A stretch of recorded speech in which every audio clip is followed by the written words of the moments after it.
This is part 2 of what if Naruto changed after the Valley of End. Let's begin. Naruto swooped into existence at the training field to find Tenten standing before him, wielding a simple katana. I'm going to use a generic katana so I don't hurt you. Okay Naruto, there's something you need to understand. I know all about your fights with Hinata, Lee, and Tsunade-sama, and frankly, that's great and all, but right now you are far weaker than me when it comes to weapons. For example, take a look around you. Annoyed, Naruto did a quick surveillance, then did a double take and inspected the area more closely. Dozens of traps surrounded the training field. Puzzled, Naruto turned back to Tenten. I'm glad you noticed.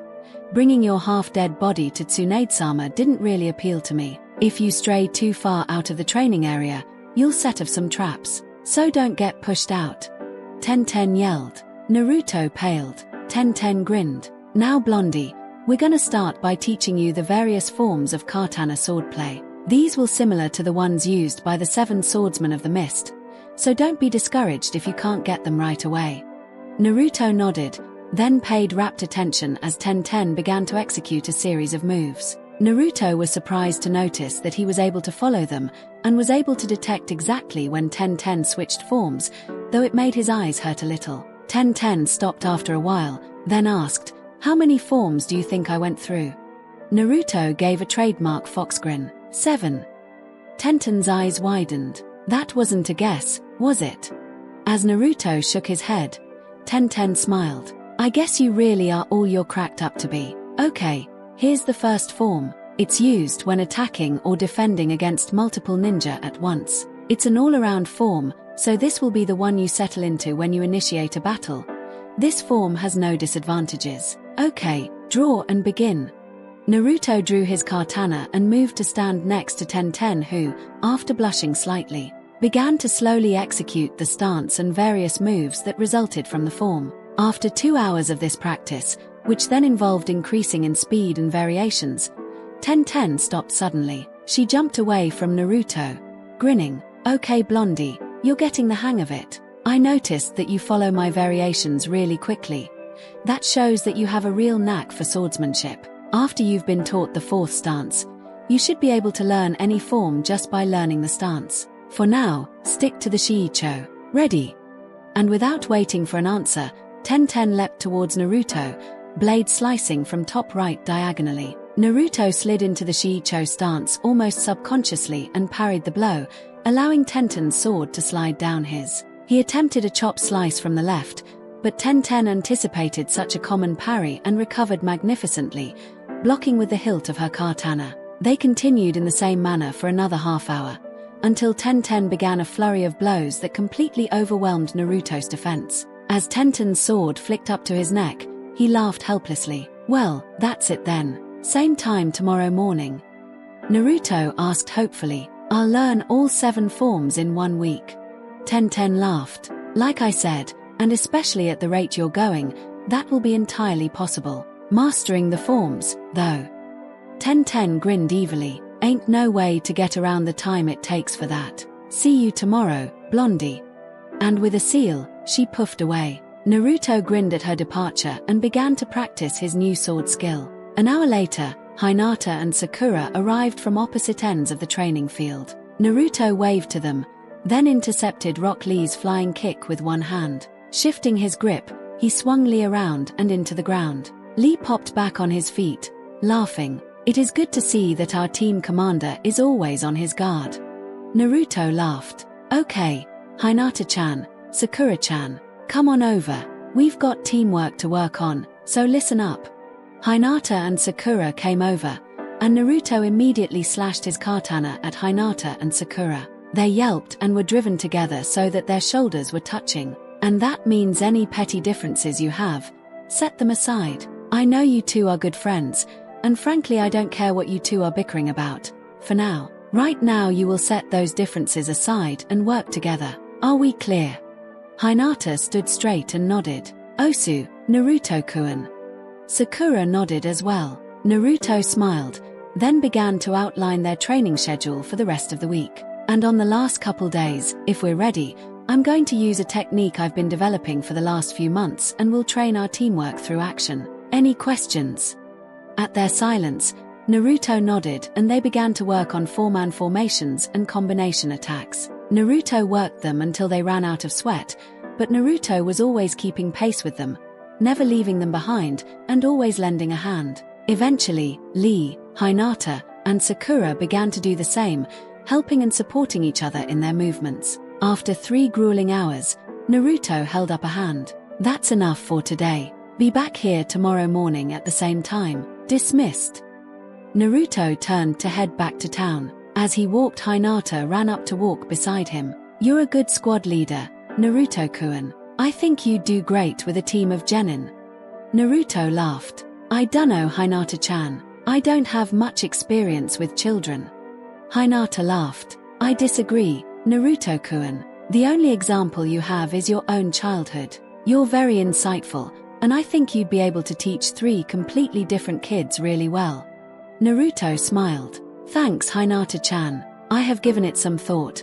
After all, taking on a team of genin is one of the requirements for Hokage. That, or taking on an apprentice, whom you can still have when you become Hokage. You know a lot about becoming Hokage, Naruto-kun." Hinata mused. "When did you learn all this?" Naruto grinned. "During the only non-combat class I paid attention to in the academy. Iruka-sensei almost fainted when he realized I was paying such rapt attention." Naruto thought for a while. "Actually, during my training with Urosenin, I learned a ton of history and war strategy. I did this in my own time, so that I could be better prepared to lead a village." Hinata smiled, eyes misty. "You've grown up so much, Naruto-kun, and yet not at all." Naruto smiled. "Why don't you get some rest, Hinata-chan? We've got a date tonight, remember?" Hinata gasped. "I can't believe I almost forgot. Come by the Hyuga house at 6. See you then, Naruto-kun." And Naruto was once again left alone, his only company the fleeting puff of smoke left by his departed friend. He laughed at some inside joke, then puffed away himself. He had a few things to take care of. Naruto decided to walk to the Hyuga compound for 2 reasons.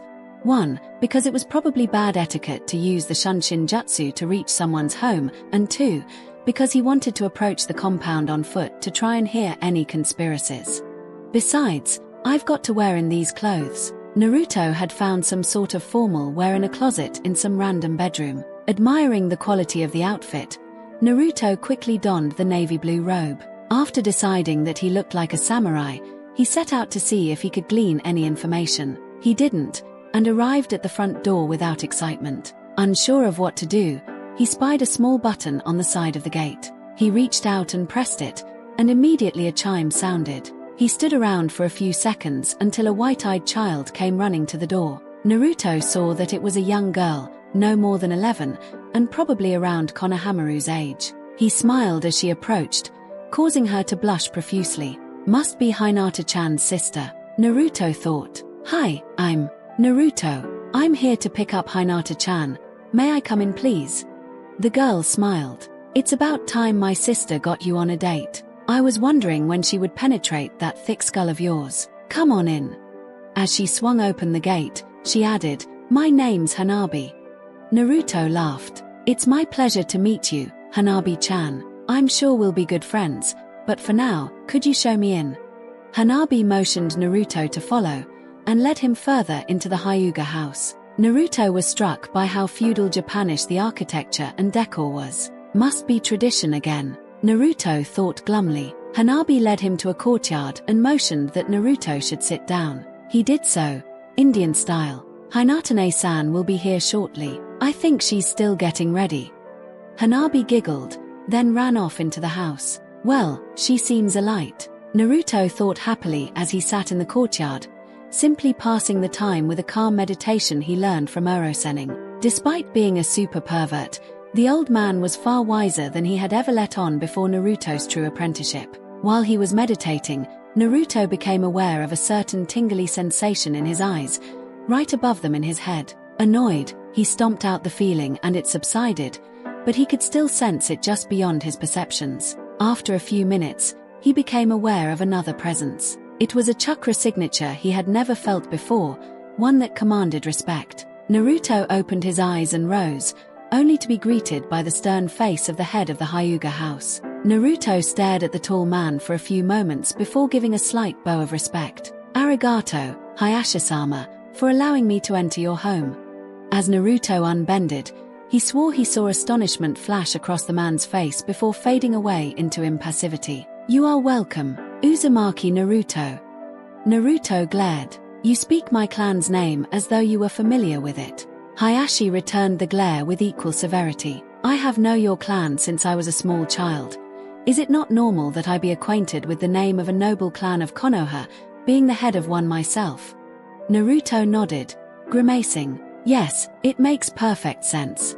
"Indeed," Hayashi muttered. Unconsciously, the two men began to circle each other, stopping when they had switched positions. Suddenly, Hayashi laughed. He laughed long and hard, clutching his stomach and wiping away tears. When he had finished, he smiled at Naruto, who was shocked to see genuine kindness in Hayashi's eyes. "Forgive me, Naruto-san, but you are more like your father than I could have possibly imagined," Hayashi explained. "I apologize for my little game, but I had to see if you were as determined as they say you are for myself."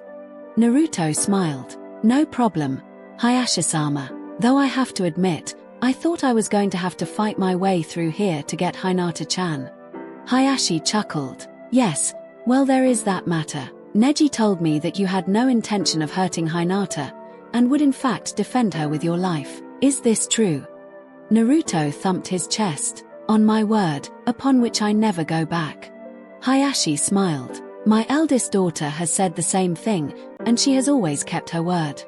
His smile became one of sadness as he walked closer to Naruto. Bending to his ear, he said, "You and I will speak when you return from your mission to the Sound Country. There is much we need to discuss concerning the conspiracy you have uncovered." Naruto nodded, then sensed another chakra signature enter the room. Realizing who it was, he leaned around Hayashi and let his jaw drop to the floor. Hinata stood before him clad in a resplendent pale violet kimono. Her hair tumbled behind her head and gleamed blue. Her pearly eyes shone with happiness. "Hinata-chan, why you look amazing." Naruto forced out, trying to shake off his astonishment. "Come on, it's just Hinata-chan, right? Sure, she's beautiful all the time, but she's gorgeous. I mean, oh no."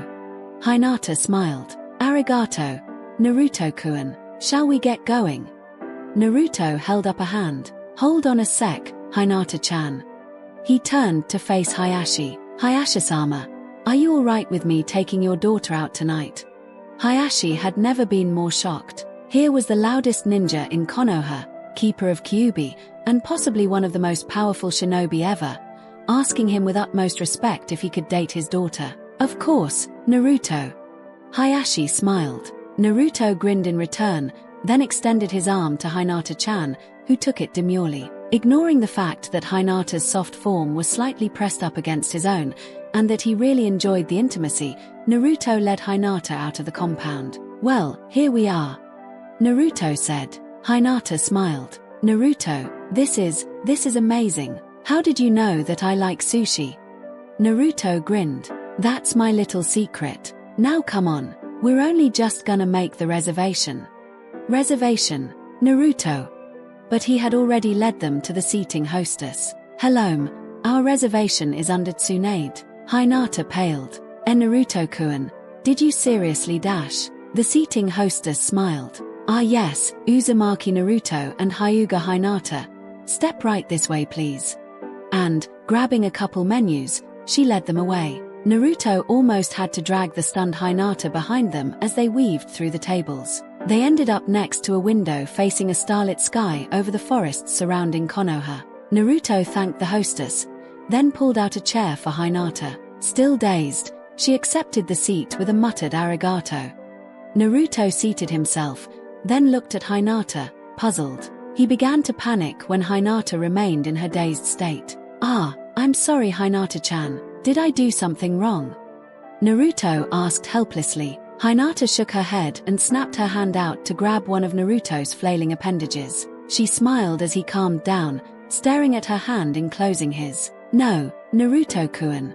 It's exactly the opposite. I'm just surprised, that's all." But then again, I should have expected to be surprised, ne?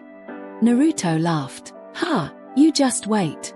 Inside, however, Naruto was anything but certain. Damn it, just how do I feel? I loved Sakura-chan for years. Why do I feel like this around Hinata-chan? I never did around Sakura-chan. What the hell? This is just a date, right? I sure went to a lot of trouble, though, for just one date. Naruto was interrupted in his musings by a waiter who had approached his table. Good evening, Naruto-sama, Hyuga-sama. It is our pleasure to dash. Naruto interrupted him with an upraised hand. Hold it right there. Do you treat all your customers this way, as if they were a noble clan? The waiter looked puzzled. But of course, Naruto-sama, all of our guests here are treated with the utmost respect. Your grandfather saw to that years ago. Now, what may I get you two to drink? Naruto's hand was once again taken by Hinata's and placed gently on the table. Just 2 waters for now, please. Thank you, Hinata said quietly. She turned to Naruto and was concerned to see tears forming in eyes. She calmed somewhat when she noticed his smile, but still asked, Naruto-kun, why are you crying? Naruto laughed helplessly and wiped his eyes. Because I'm happy. I just found out that my clan was, well, nice. I'm just glad my ancestors weren't jerks or anything. Hinata laughed. So what did you do this morning? Where did that sword come from that you had this morning? Naruto smiled and related the story of how he had met Busho the weapons dealer, and about their conversation. After they ordered their sushi rolls, Naruto then explained why Tenten was training him, and just what. As their dinner arrived, their conversation turned to lighter matters, such as the state of Konoha, what had happened since Naruto had been gone. Throughout the night, Naruto was pleasantly surprised by Hinata. Gone was her quiet, timid demeanor. Sure, she was still a little quiet, but she had confidence and was not afraid to raise her voice. And she had a sharp wit. Naruto found that he enjoyed exchanging repartee with his. You're what? Come on Kit, I'm dying to hear this one. Shut up, Baka Kitsune. After the meal had been eaten, Naruto loosed a soft burb of contentedness. Overriding Hinata's giggle with an excuse me, Naruto motioned over the waiter. After a few soft words, Naruto examined the check and paid the amount. He screwed his eyes upwards in thought, then laid the tip on the table and got up to stand behind Hinata's chair. He pulled it out as she rose, replacing the chair and offering her his arm, which she took once again. As he led her out, he asked her as offhandedly as he could, Hinata-chan, would you like to take a walk? Hinata nodded vigorously. Yes, I'd love to, Naruto-kun.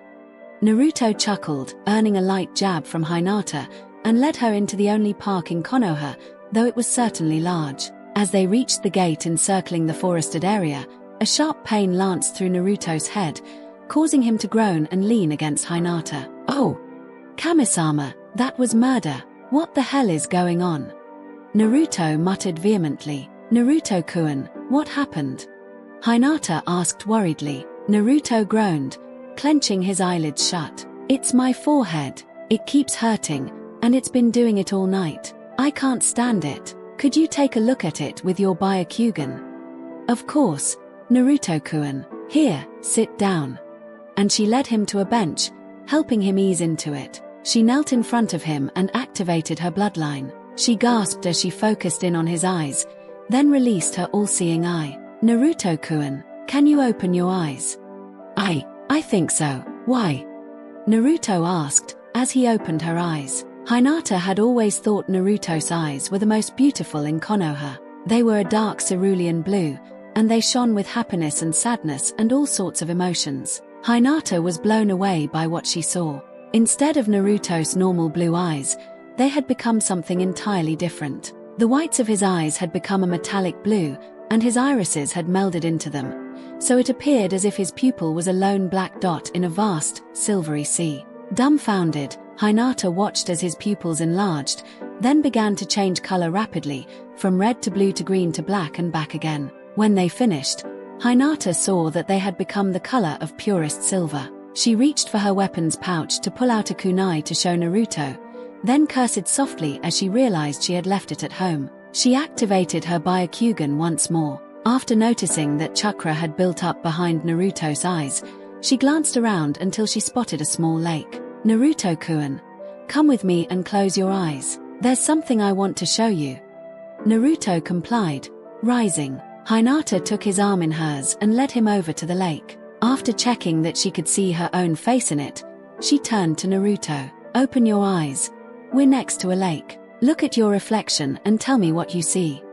Naruto opened his eyes. Hinata noticed that while the silver and blue colors in them shone with a metallic gleam, they did not give off light of their own. She watched as Naruto blinked, then leaned over into the lake. He gasped, Hinata-chan, what happened to my eyes? They're all blue and silvery, and my pupil, it's silver. Hinata turned Naruto to face her. Naruto, I think that's your Kekai Genkai. You have a Dujutsu just like the Hyuga and the Uchiha. Naruto looked at Hinata for a few moments, then began to panic. Hinata-chan, how do I turn it off? Hinata laughed. I'm not sure, but I noticed when I looked at you with Byakugan that there was some chakra stored just behind your eyes. Can you sense it? When Naruto nodded, she said, Okay, now gently pull on that chakra. Naruto tried, and Hinata saw that his eyes had changed back to normal. You did it, Naruto-kun. Naruto laughed, picking up Hinata-chan by the waist and spinning her around. I did it. Woohoo! I have an uzumaki Kekai Genkai. Yatta! Hinata laughed as Naruto spun around. She eeped as she was suddenly returned to the earth by a blushing, grinning Naruto, who looked more like a fox than ever before. Hinata realized that she had passed over her crush for the loudmouth long ago. No, she loved the blonde shinobi. She wanted to support him and be there for him. She wanted to make him laugh and be happy. She loved him, but she was sad because she knew in her heart that she would never have Naruto. She decided right then and there that if she could not have him, then she would have a good friend nonetheless. No one could ever have too many good friends. She returned to the world of the living to see Naruto still standing as he was before. Sorry, Hinata-chan, She stopped him. No, it's okay Naruto-kun. That was fun, she said laughing. I'm happy for you, Naruto-kun, she added with a smile. As Naruto's heart leapt in his chest yet again, he became aware of that curious feeling. It felt as though his heart was being constricted and his chest was clenching. He didn't like it at all. Oh, Kami-sama, what do I do? How do I feel? And then it hit him like a ton of bricks. He liked Hinata-chan more than he would ever love Sakura-chan. He could be himself. He enjoyed her company immensely, and she could make him feel better with a simple, beautiful smile. He could make her laugh, and he could make her happy. More so, he wanted to make her happy. He couldn't stand the thought of her being sad. Naruto realized that Hinata liked him immensely, something that everyone knew but him until he returned to Konoha. I need to make up for lost time, he thought. All those years, and I never knew. Time for something bold. And with that thought, he grabbed Hinata's arm and led her gently back to the bench they had found. As Hinata sat down puzzled, she giggled. What? Asked Naruto, puzzled himself. Your eyes. Hinata laughed. They've activated again. Naruto muttered and tried to pull back his chakra. When Hinata nodded that they had receded again, Naruto sat down. He ran a hand through his pulled back hair and sighed. Hinata-chan, I need to tell you something. Hinata paled. This is it, she thought. This is where he tells me I agreed to dinner so that I could tell you let's just be friends. Naruto inhaled deeply. Hinata-chan, at first I agreed to take you out this evening so that I could spend some time with you as a friend and leave company as friends. Hinata looked down, her fears confirmed. Then she realized something. At first?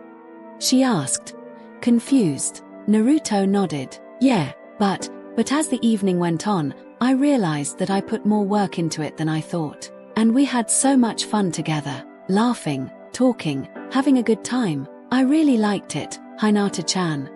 Hinata looked up, hope gleaming in her eyes. Naruto thought then and there that she was more beautiful than he had ever thought, besides her looks, which were stunning. No respect, having to earn everything, loyal and honest, smart and funny. Naruto wanted to kick himself for not noticing before. And I had been so confused as to what I felt. Hinata-chan, I'm pretty smart, modesty aside, but I'm pretty stupid when it comes to stuff like feelings. I had no idea what it was that I felt, but I think I know now. He took Hinata's hand tentatively. Hinata-chan, I think I'm falling in love with you.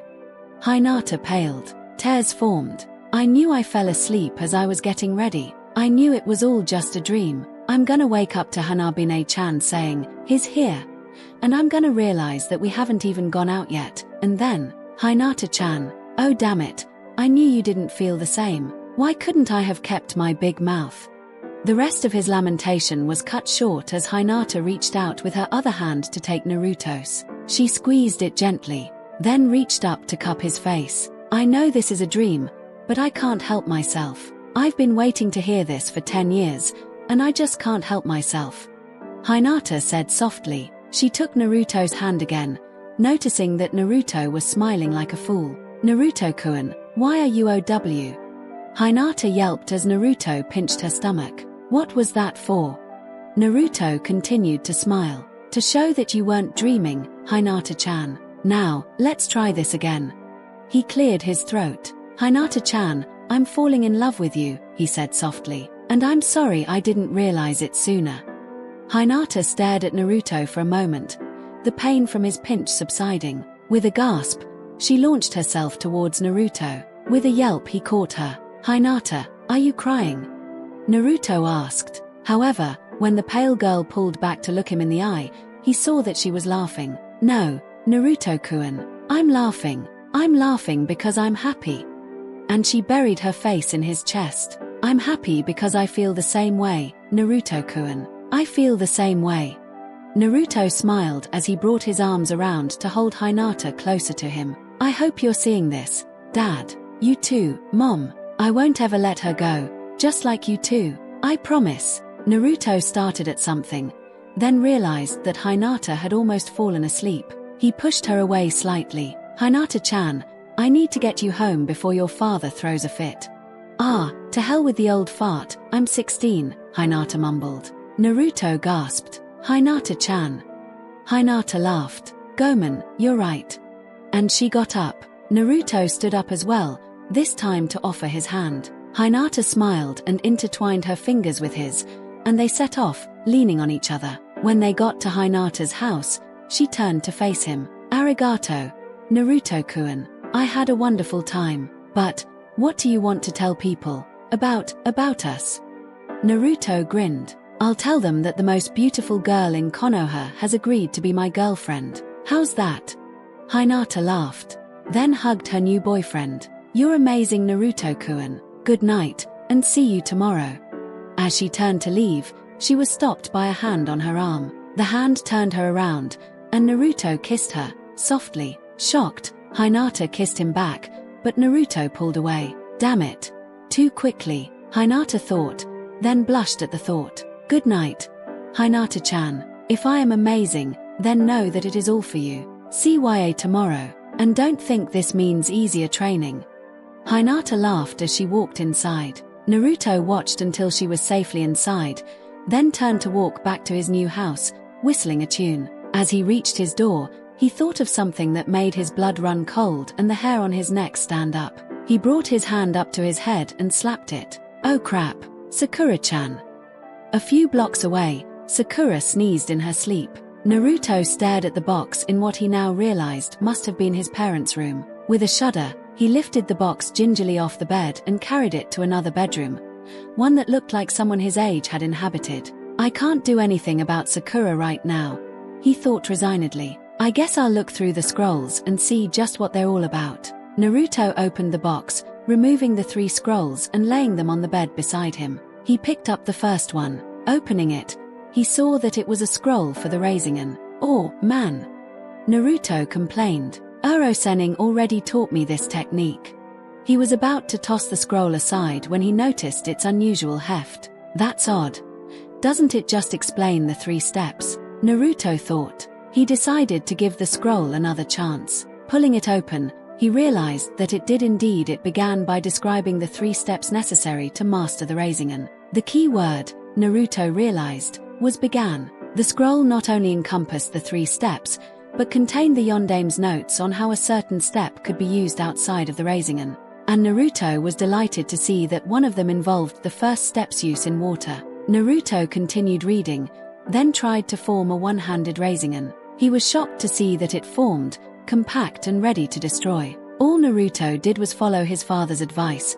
Begin by spinning one strand of chakra at a time, then add more in other directions as closely as you could to the preceding strands. This was something Jiraya had refused to teach him, saying that he could do the Rasengan just fine with his clones, and that one-handedness would come with practice. Naruto excitedly began reading more. The next part involved creating an Odama Rasengan, something Naruto had already thought of, so skipped to the next part. Naruto saw a drawing of a ninja forming a Rasengan, then throwing it. Naruto looked on in amazement. The technique involved sheer control and power, but apparently it could be done, though the Yonde mentioned that only he had ever accomplished throwing a Rasengan. Naruto quickly memorized the technique, and continued. He reached the end of the scroll, and read. Despite the power of the Rasengan, it is in fact an unfinished technique. The Rasengan takes form manipulation to the extreme, but it was intended to do the same with nature manipulation. I was unable to accomplish this,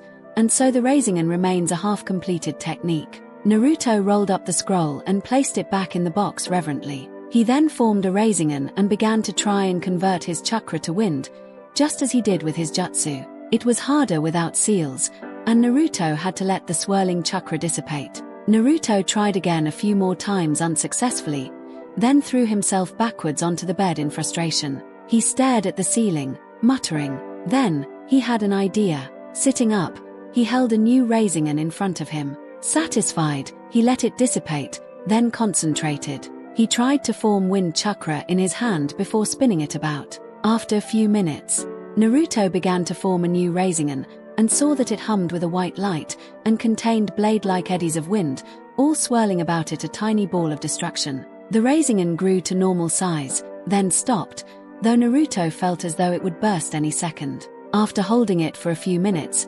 Naruto let it dissipate with a sigh. He tried to form another one, and was thrilled to see it come quicker. He let it dissipate once more, then tried it with demonic chakra. This was easier, though Naruto thought he heard the sound of a vacuum in the middle. He vaguely remembered using the demonic Rasengan, then figured it wasn't special enough to merit its own name. The wind one, though, I'll call it Futon Rasengan.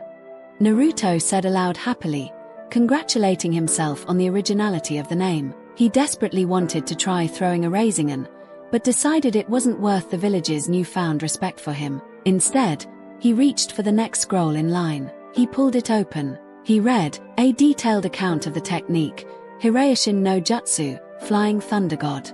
Naruto read on, and was greeted by a disclaimer. Warning, only those possessing the Uzumaki Kekkai Genkai will be able to use this jutsu. Naruto grinned, then reached for the next scroll, guessing what it contained. Opening it revealed, the Shirugan, Dujutsu and Kekkai Genkai of the Uzumaki clan.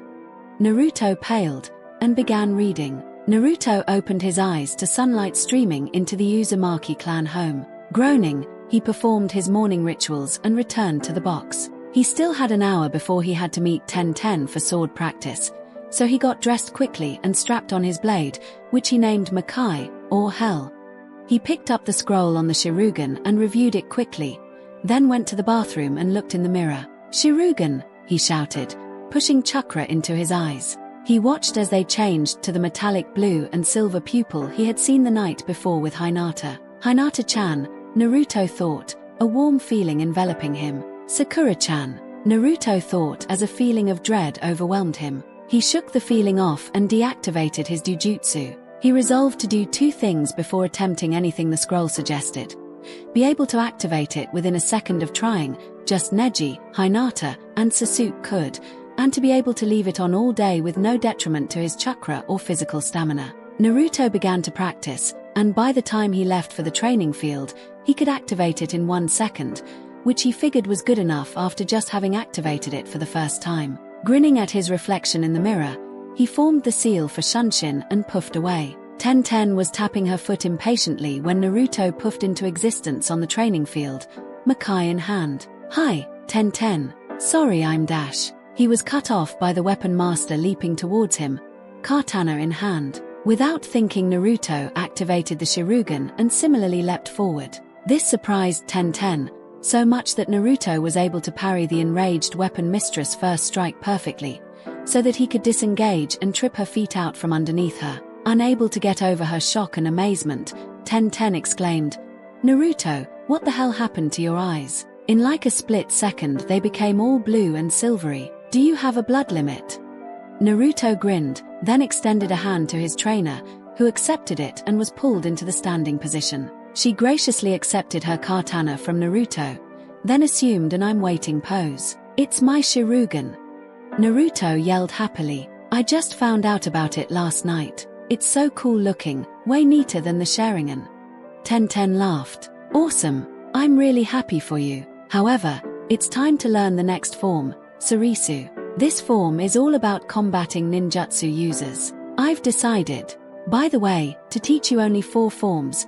Shiicho, you already know, Surisu, which you're about to learn, and then 2 more, which you'll also learn today. They will be Makashi, which is good against genjutsu, and Ataru, which is all about offense. You will then decide, at the end to today, which form you will pursue to the exclusion of all others. Using other forms, if you don't dedicate your life to mastering all of them, will detract from your strength with the sword. Clear?" Naruto nodded. "Crystal, let's get it started. I don't want to interfere with my team's training." Tenten nodded, and began to show Naruto Surisu, Makashi, and Ataru. As Naruto watched, he kept his Sharingan active. He noticed that he could analyze the strengths and weaknesses of every form, as well as possible variations and combinations. He was shocked to see that this happened instantly. He chalked it up to the ability of the Sharingan to perceive and analyze any jutsu or kanji seal. However, the scroll mentioned nothing about the information being stored in his mind like the Sharingan. Naruto also realized that his vision was greatly enhanced, something the scroll said wouldn't happen for a few days. However, Naruto could see with the eyes of a bird of prey, not as far, but with excruciating detail to about 50 meters. "Thanks, Kyuubi," Naruto thought. It was the only reason he could find for his accelerated bloodline ability. As Tenten finished, she asked, "Well, which one did you like the best?"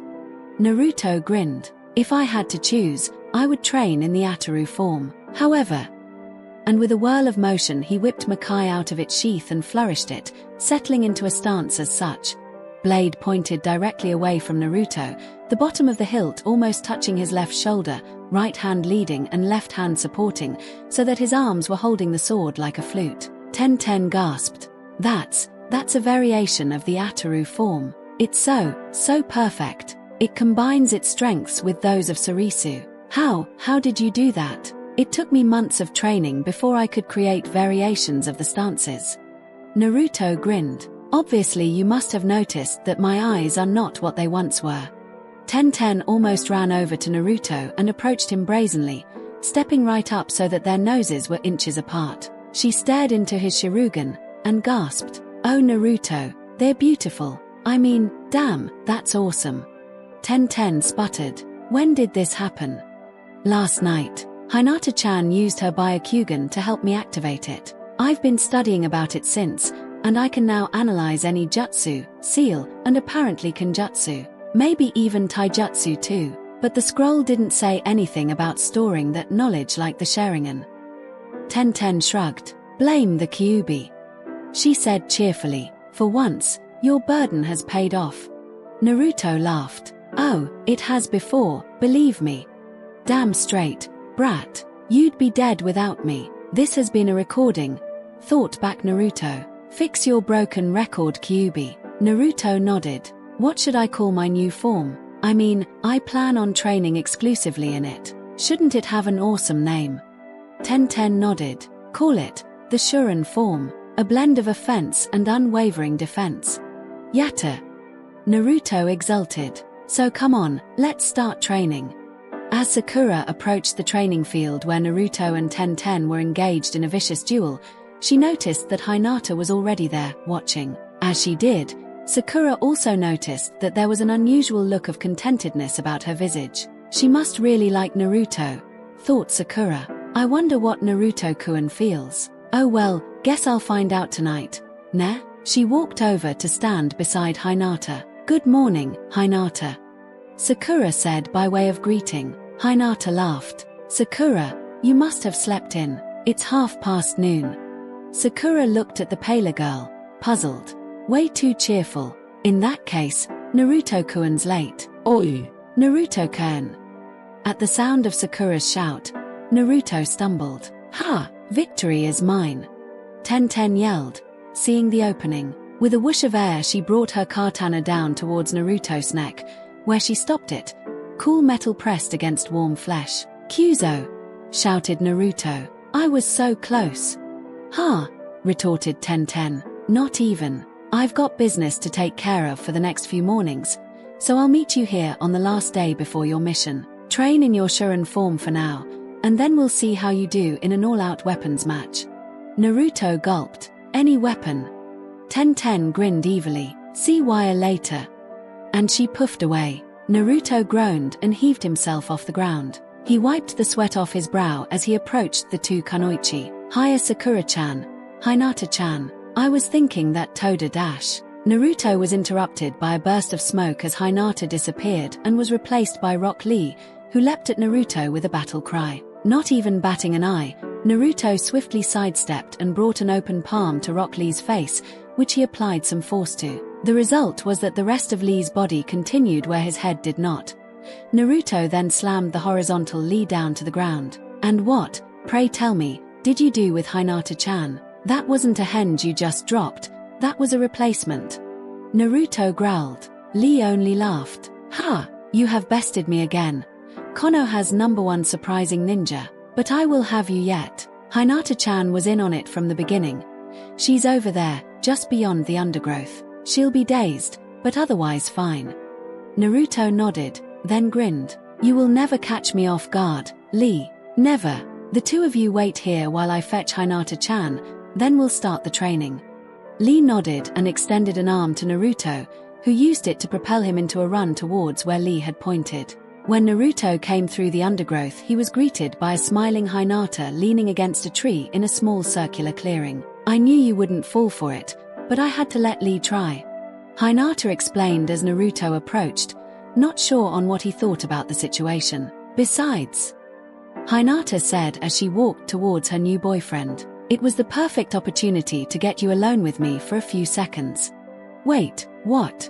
Naruto began, but was cut off by Hinata's lips pressing against his own. Damn fine way to be told to shut up, thought Naruto. After a few seconds, Naruto pulled away while extending a hand to stop Hinata from advancing if she tried. She did. Naruto-kun. Hinata-chan, Sakura-chan, and Lee still don't know. I have to tell Sakura tonight and Lee tomorrow, but I want to tell her, not to have her find out. It will hurt her less, I think. If we stay here too long, Sakura-chan will make the leap in logic. She's very smart. So let's just do our training, and I'll come by your house tonight after the date with Sakura-chan, okay? Hinata nodded, then pulled her gaze away from Naruto and realized that Naruto had led her right back to the training area. You were right, Lee, she was a bit dazed. Anyways, here's the plan for today. Sakura collapsed on her bed, moaning softly. She had been trained by the Hokage herself, and that was grueling indeed, but she was beginning to wonder just who was the greater taskmaster. Naruto, you oaf! She yelled to her ceiling. She turned on her side to look at the clock. 7:55. Kyuzo, Naruto-kun will be here in 5 minutes. Sakura yelped as she launched herself at her closet, all fatigue vanishing. Naruto rang the doorbell with no small amount of apprehension. Damn, this is gonna be awkward as hell. He heard a muffled, coming, from inside, followed almost immediately by the door being opened. Out of the portal emerged Sakura, resplendent in a pale pink kimono which accentuated her hair and eyes beautifully. Hi Naruto-kun, so where are we going? Sakura said happily as she took his arm. Naruto smiled. Getting the night's reservations had been a pain. We'll be heading to a small place on the other side of this district. Come on. And he led her away. When Sakura realized where they were going, she stopped Naruto with her other hand. Oh Naruto-kun, you didn't. They had stopped in front of a small hut, but inside was one of the greatest chefs in the world. Sakura turned to Naruto, eyes shining. Naruto-kun, how did you know? she said as she hugged Naruto tightly. Naruto gulped at the sudden feeling that his body was sending him. I asked your mom what your favorite food was. She basically said take her to this place, so I snagged a reservation. Sakura pulled away, blushing. Thank you so much. Come on, let's go in. She grabbed Naruto's arm and pulled him inside. The dinner passed for the most part in silence. Naruto made a few attempts at small talk to get a conversation going, as did Sakura, but both had their reservations. Sakura seemed tongue-tied for a change, and Naruto couldn't stop thinking about Hinata. After the meal, Naruto paid and took Sakura and sat her down on the same bench he had visited with Hinata the previous night. Before he could say anything, however, Sakura pulled him across the bench and kissed him soundly. Before Naruto could react, she pulled away and stared into his eyes, Sharingan silver shining. Sakura-chan, why did you kiss me? Naruto asked, afraid of her answer. Sakura smiled sadly. Because you love Hinata-chan. At least, you do, but you don't know it yet. She confessed to you last night, didn't she? Naruto nodded dumbly, fully aware that Sakura was in complete control of the situation. Sakura nodded at his answer. Well, I knew that I had no chance, so I kissed you for the first and last time. Maybe if I ever have kids I'll tell them how I kissed our esteemed Hokage, back when he was a stupid teenage guy. But for now. She trailed off sadly. Naruto smiled suddenly. You can never have too many good friends, Sakura-chan. Sakura nodded, but smiled in return. I don't know, Naruto. A few years ago I was like your big sister, always telling you what to do and bonking you when you were stupid. Now, it's like a total role reversal. You're so wise and experienced and mature now. I kind of think of you like my big brother when we train. And I've never had any siblings. Naruto was struck at this point by the realization that he had all the family he would ever need here in Konoha. Jiraya was like his father, even more so since Jiraya trained Naruto's real father. Sakura could be his sister, and, you're right, Sakura, Nei-chan. Naruto yelled happily, alright, I have a sister. Sakura laughed and hugged him. The night is still young, but I'm really tired. Why don't you go visit Hinata? Naruto laughed. Sorry, I'll go easy on you guys tomorrow. Thanks, Sakura-ne-chan. Sakura smiled. Just don't stay up too late. She yelled as Naruto ran away. She was blown a raspberry in return. Baka, she said happily as she walked for home, trying to ignore the feeling of loneliness that threatened to envelope her. Naruto approached the Hyuga compound with more than a little apprehension. However confident he felt in dealing with any attack upon his person, he feared the prospect of being forced to fight a Hyuga, risking the wrath of his only Hyuga ally, Hinata's father Hayashi. However, those fears were banished when he spotted a light suddenly flicker on the second-floor window facing him. He watched as a slender form approached the curtains and pulled them apart, revealing Hinata. She smiled at Naruto, motioning him to come up. Naruto blushed. Banishing all perverted thoughts from his mind with a curse against a certain toad hermit, he leapt up to the window. Hiya, Hinata. Naruto exclaimed as he slammed into the still-closed window. Hinata gasped and ran to the window. Throwing it open, Hinata reached out and grabbed a fistful of Naruto's white shirt and yanked him in. This resulted in the blonde shinobi's weight forcing Hinata backwards, so that she landed on her back on her bed in an unceremonious lump, Naruto face down on top of her. When Naruto regained his senses, he immediately realized rather poignantly what position he was in. Meeting Hinata's eyes, he saw excitement replaced by insurmountable embarrassment. With a helpless chuckle he propped himself up, careful not to violate his girlfriend of one day. So how's that for a hello? Naruto laughed, trying to ease the tension. To his relief, Hinata laughed. Sorry about the window, Naruto-kun. And thanks to that, someone will be coming to check on me now. So. And Hinata leapt over and kissed Naruto fiercely. Shocked, the heir to the uzumaki returned it until this time Hinata pulled away. We really need to have another date, Naruto-kun. But run. If anyone sees you, who knows what could happen. Naruto nodded and leapt back to the window. See you tomorrow, Hinata-chan. And he leapt away. Just as he did, Hayashi burst into the room. Hinata, is everything all right? I heard a pretty loud crash. Hinata smiled. It's nothing, Otu-san. I just knocked over my lamp. I must be getting tired. Hayashi smiled. Get some rest. Sometimes I think you and your team work too hard. Good night, Hinata.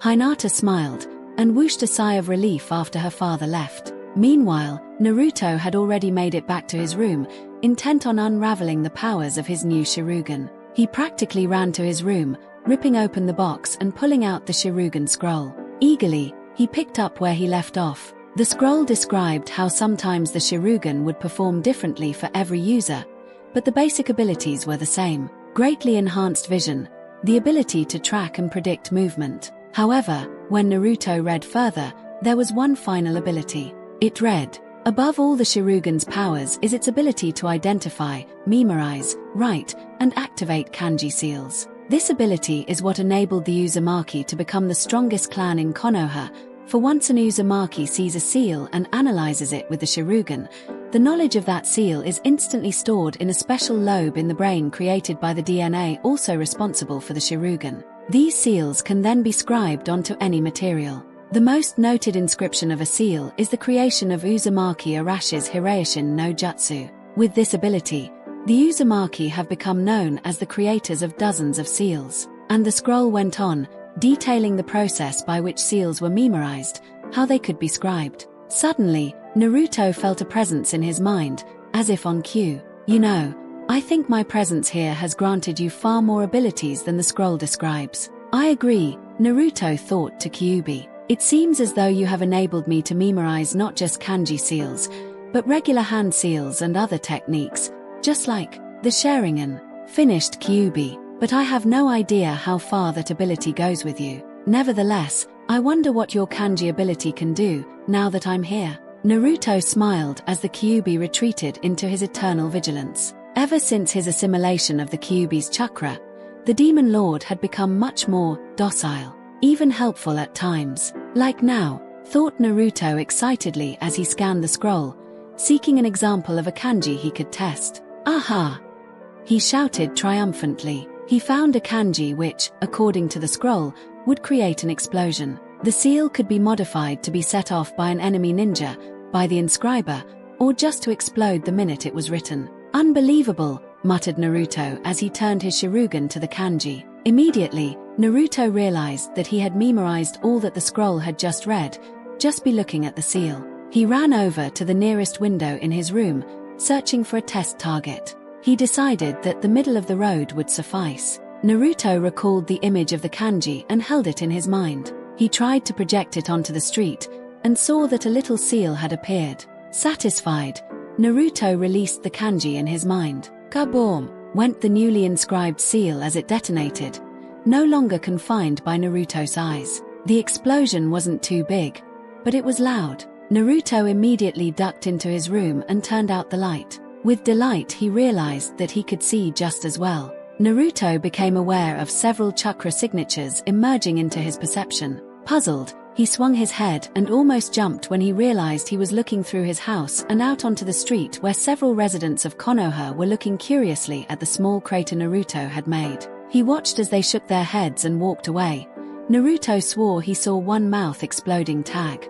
Naruto waited until he was sure they had resumed their slumber, then ran to the window and inscribed the seal again into the street, this time attempting to set it so that it would detonate on his command, not just when he wrote it. When he released the seal, he saw that it glowed once, then faded to black. Flushed with success, Naruto tried to touch the seal without activating it, and once again saw the seal in his mind. Remembering what Kyuubi said, he examined the seal, trying to note and peculiarities. With a thought, he tried to push more chakra into the seal, something the scroll said couldn't be done. If one wanted to magnify the blast of the kanji, it had to be written a certain way. However, Naruto was able to store chakra in the seal successfully. It'll blow up the block if I set it off by accident. Naruto thought frantically. The opposite better work. So he tried to pull chakra from the seal. He noticed that his body was absorbing the chakra, assimilating it with his own system in a manner not unlike the Kyuubi's. Naruto continued to absorb the chakra until there was none left. When that happened, the seal made a little puff of air and vanished. Naruto whooped. He thought about where he could possibly find out more seals to analyze, then remembered that his new home was supposed to be a clan house. He had already noticed a training room. Surely a clan known for its seals would have a library. It took Naruto a half hour, but he eventually entered a room with a 20-foot-high ceiling, containing bookshelves reaching that high, all packed with books. Naruto looked around, Shirugan settling on the biggest book, a thick red one with gold writing. Naruto ran over to it and read, "The Seals of the Uzumaki." Naruto took it and sat down on a chair, dazed. First, he discovered his love for Hinata-chan. During the same night, he activated his blood limit, and now, Kamisama, this better not be some sort of joke, Naruto muttered, flipping open the book. It was written in a very peculiar manner. Every page contained nothing but a kanji seal, so that only an uzumaki or a master of kanji lore would be able to comprehend anything. Naruto stared at the first seal, one of warning the inscriber of an intruder, and analyzed it quickly. The alarm seal. Naruto dubbed it, moving on to the next. When sunlight began streaming through the window, Naruto had just analyzed the last seal in the book. Having just acquired about 100 seals and a massive headache, Naruto felt complete, yet strangely in pain at the same time. He staggered off to the bathroom. Hinata, Sakura, and Lee met at the training ground, surprised to see that Naruto was sitting against a tree, sleeping, Makai sheathed and laying across his lap. One crystal blue eye opened at their approach, and all three of Naruto's teammates were amazed that immediately the eye turned all blue and silver, meaning Naruto activated the Shirugan that quickly. "Okay, it's business as usual today," Naruto exclaimed as he ran towards his teammates. "Atuto, why were you sleeping there?" Sakura asked, causing Hinata and Lee to start at Sakura calling Naruto, "Brother." "Hey, well, I was kinda up late. Here, I'll show you what I was doing."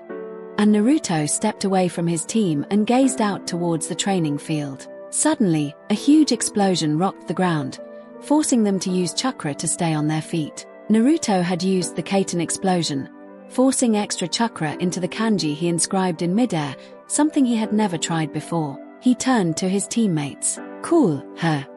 Hinata reacted first by leaning over and pecking Naruto on the cheek. "The Shirugan." Naruto nodded. "I know a little more than 100 kanji seals now, so I'll try to incorporate them into the training. So for now." The rest of the week passed as such. Every morning Naruto would wake up and proceed to the training ground to practice with Makai in his new Shuren form until his teammates showed up. Hinata would greet him with a kiss, and they would proceed with their team training. Their coordination improved in leaps and bounds, which pleased Naruto greatly. Naruto was also perfectly happy in his relationship with Hinata. The formerly shy genin had been replaced with a confidant kunoichi with incredible strength. Naruto was pleasantly surprised by her wit and her personality quirks, all of which Naruto found adorable. He felt sure that he knew that he loved Hinata more than all his other precious people, and told her this frequently. Her beautiful pearl eyes would shine, and she would tackle him in a hug. Naruto's Shirugan also increased in power. He was able to keep it active all the time, and his speed at writing kanji greatly increased. He began to experiment with his father's Hiraishin no Jutsu, frustrated at the fact that it required the use of an inscribed kanji. Naruto sought to find a way through which he could instantaneously use the jutsu to appear anywhere he wanted to just as quickly, though he had no results by the time the day of their departure arrived. The mission, Naruto thought as he shouldered his pack and left his home to meet his team outside the gates of Konoha. This mission will decide everything. Itachi stared at the team of ninja that assembled outside Konoha. He nodded once to himself when he confirmed it was Naruto and his squad, then disappeared before the Shirugan or the Byakugan could detect him. This mission will decide everything, Itachi thought as he flew through the trees to reunite with Kizum. Sasuke glanced back at Oto village, then reset his stare towards where he knew Konoha was. He sighed once, then began to leap through the air towards his target. This mission will decide everything, Sasuke muttered, trying to figure out why he sounded like a broken record. Explosions of noise, shrapnel, and fire peppered Naruto like mortar shells as he raced through the forest. Something alerted his senses, and he held up his right hand, making a funny sign. Hinata, Lee, and Sakura perceived the motion and leapt into the trees, zigzagging through the branches as kunai began to whistle through the air. Kyuzo! Naruto yelled as he failed to dodge all of them, resulting in a flesh wound for his shoulder. Sakura leapt down and healed him, jumping away as another set of kunai whizzed by. Naruto jumped as well after another minute of running, dodging exploding tags eager to deny him his next breath. Naruto, Hinata, Sakura, and Lee ran along the forest path at a measured pace until the first trap went off. Naruto and Hinata barely yelled out a warning to Sakura and Lee before a massive explosion went off. Naruto immediately signaled evasive maneuvers, and since then they had dodged trap after trap, sustaining no injury that Sakura and Hinata couldn't take care of. Naruto wondered just who was trying to kill them so badly.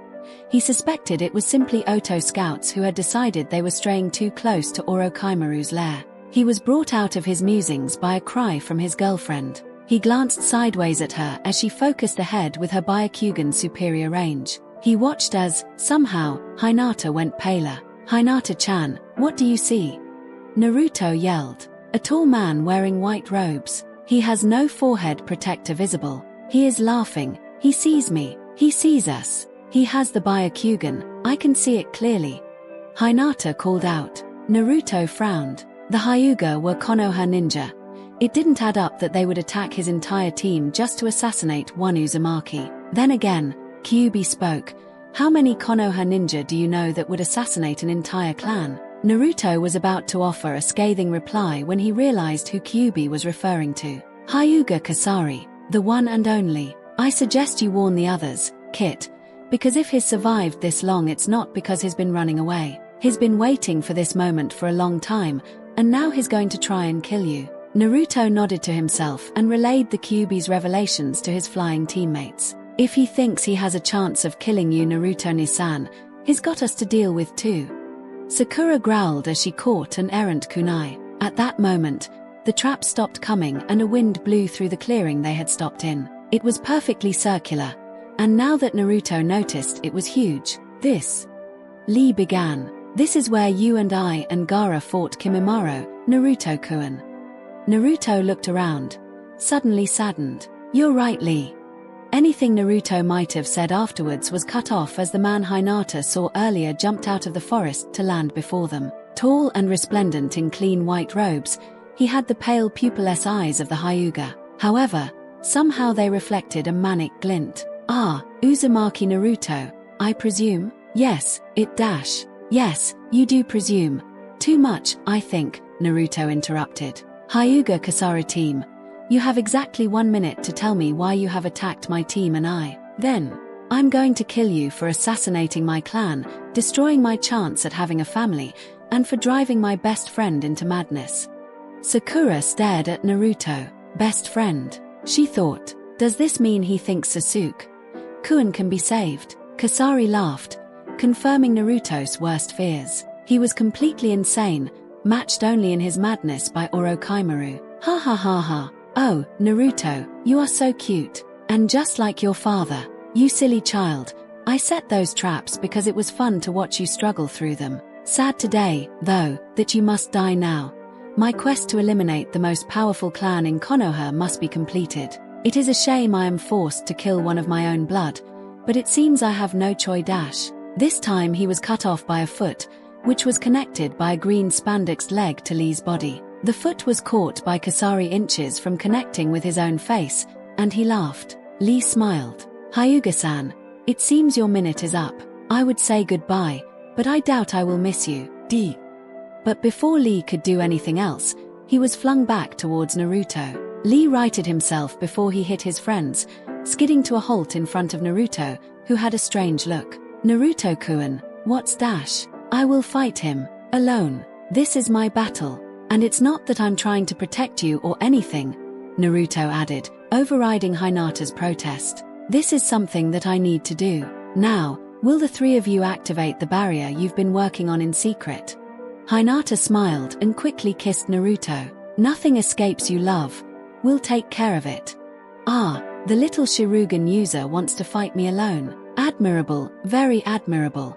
Kasari said, looking up to the sky. Hurry up, I've waited far too long for this.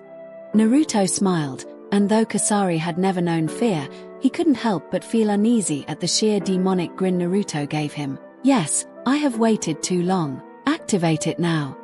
Hinata, Sakura, and Lee, who had at this point spread out to form a triangle, slammed their hands into the ground, out of which erupted purple walls, forming a pyramid around the two combatants. Now, you cannot run, Kasari. Prepare to die, Naruto said lazily, forming his chakra into its demonic nature. However, he realized that he didn't feel his eyes change. Pulling Makai from its sheath, he reflected his image in it, pleased to see that his Sharingan was still blue. Naruto whipped the blade out, point facing Kasari. He flourished it briefly, stopping as he settled into the Shuren form. So come, murderer, come try and murder me, Naruto cried as he suddenly leapt forward. Kasari was shocked at the sheer speed of the uzumaki air, and eyed the sword with more than just apprehension. He pulled forth two kunai and used both to parry Naruto's lightning-fast attack. Kasari realized that he needed to fight farther away as Makai sheared through the first kunai and cut deeply into the second. He let go of the kunai handles and tried to jump away, but Naruto simply yanked upwards on Makai, sending the broken kunai flying upwards. As he did so, he pivoted on his back foot, driving his other deep into Kasari's stomach. The force of the kick drove Kasari back a few feet, but Naruto noticed that the Hyuga had stolen some momentum from the blow at the last minute. "You're good, boy," Kasari remarked, spitting out some blood, "but not good enough. Come, put your toy away and face me in the ancient interclan tradition.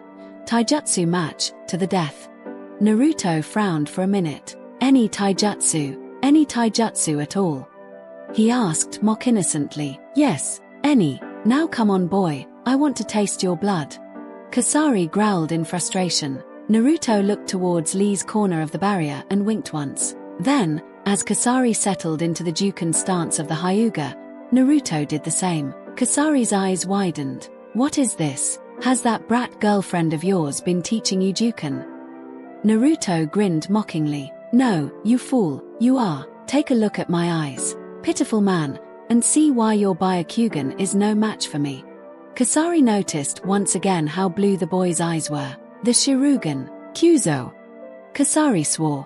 He dashed towards Naruto, who waited patiently. For some reason, he recalled the fight between Neji and Hinata years ago during the Chunin exam. He nodded to himself as he saw Kasari prepare for a 1-2 open palm thrust aimed at his heart. In an impressive display of agility, Naruto slid one leg out to the side, ducking under the first strike and catching Kasari's hand as it stopped where Naruto just was. Naruto twisted it, eliciting a gasp from Kasari, then used it to pull himself forward. He had watched Kasari's entire strike, seeing how chakra was ejected in almost a reverse spike to maximize damage. Paf! Went Naruto's palm on Kasari's shoulder, who was knocked back a step. He grimaced in pain, but grinned as Naruto resettled in the Shuren stance, but instead of a sword, the right palm was brought back to the shoulder, left palm extended. "Goodbye, Naruto!"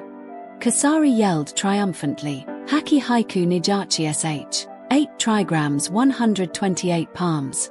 Kasari practically closed the distance between him and Naruto in a millisecond and began striking Naruto's Tenketsu. To Kasari's absolute horror, Naruto blocked the first 8 hits, then leapt away, whipping through a sequence of 9 seals. Kasari leapt forward and continued the attack, confident that no ninjutsu could save him and annoyed that the boy had broken their agreement. However, Naruto's arms were suddenly engulfed in red chakra so thick it was blinding to Kasari's Byakugan. He attacked anyway, but none of his remaining thrusts were able to penetrate Naruto's guard. His hands moved automatically to block every single one of Kasari's moves, guided by the demonic chakra which enveloped his arms, effortlessly defeating one of the Hyuga's most powerful techniques. As Kasari desperately threw the last 8 strikes, the last one was caught by a strand of chakra and held. He tried to pull his arm back, but the chakra was as steel.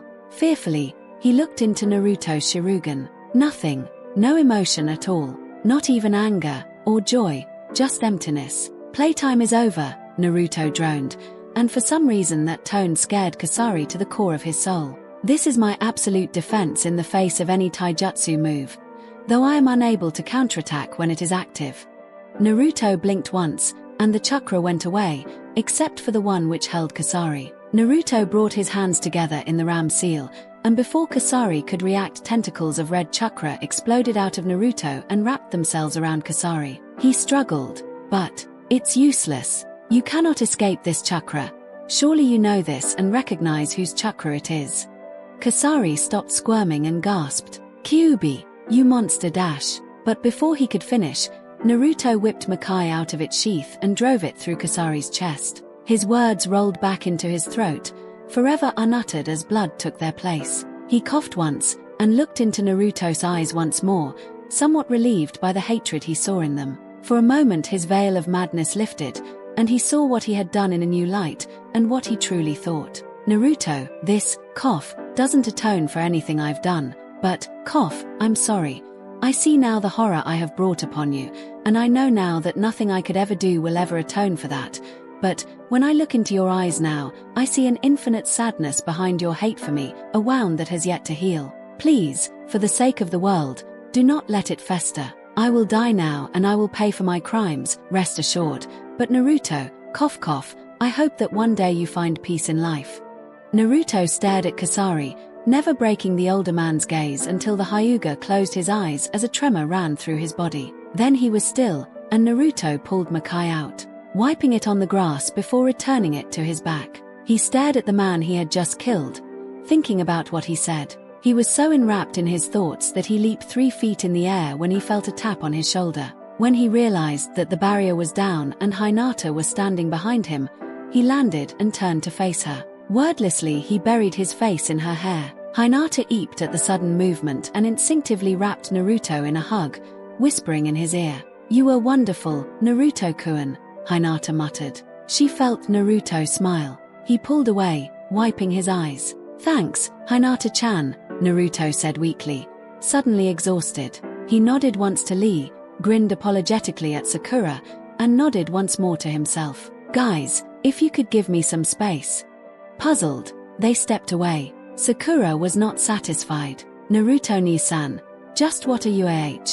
Sakura jumped back even further as Naruto, who had already formed the seals, used a weak version of the Gokaku no Jutsu to cremate Kasari's body. "I wonder if he will find peace, like Zabuza did."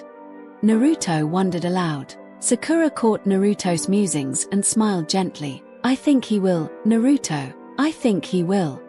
Naruto returned her grin, then impulsively leaned over and kissed Hinata on the cheek. "Well, now that that little detour is over, how's about we keep on going, ne? We should be able to reach the Sound Village's borders by the end of tomorrow. Come on."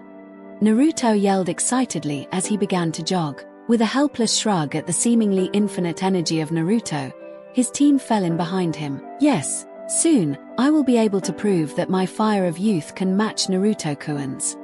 Lee shouted exuberantly, causing Sakura to laugh, which caused everyone to go into what is medically referred to as shock, or as Naruto would say, in a state of what the dash.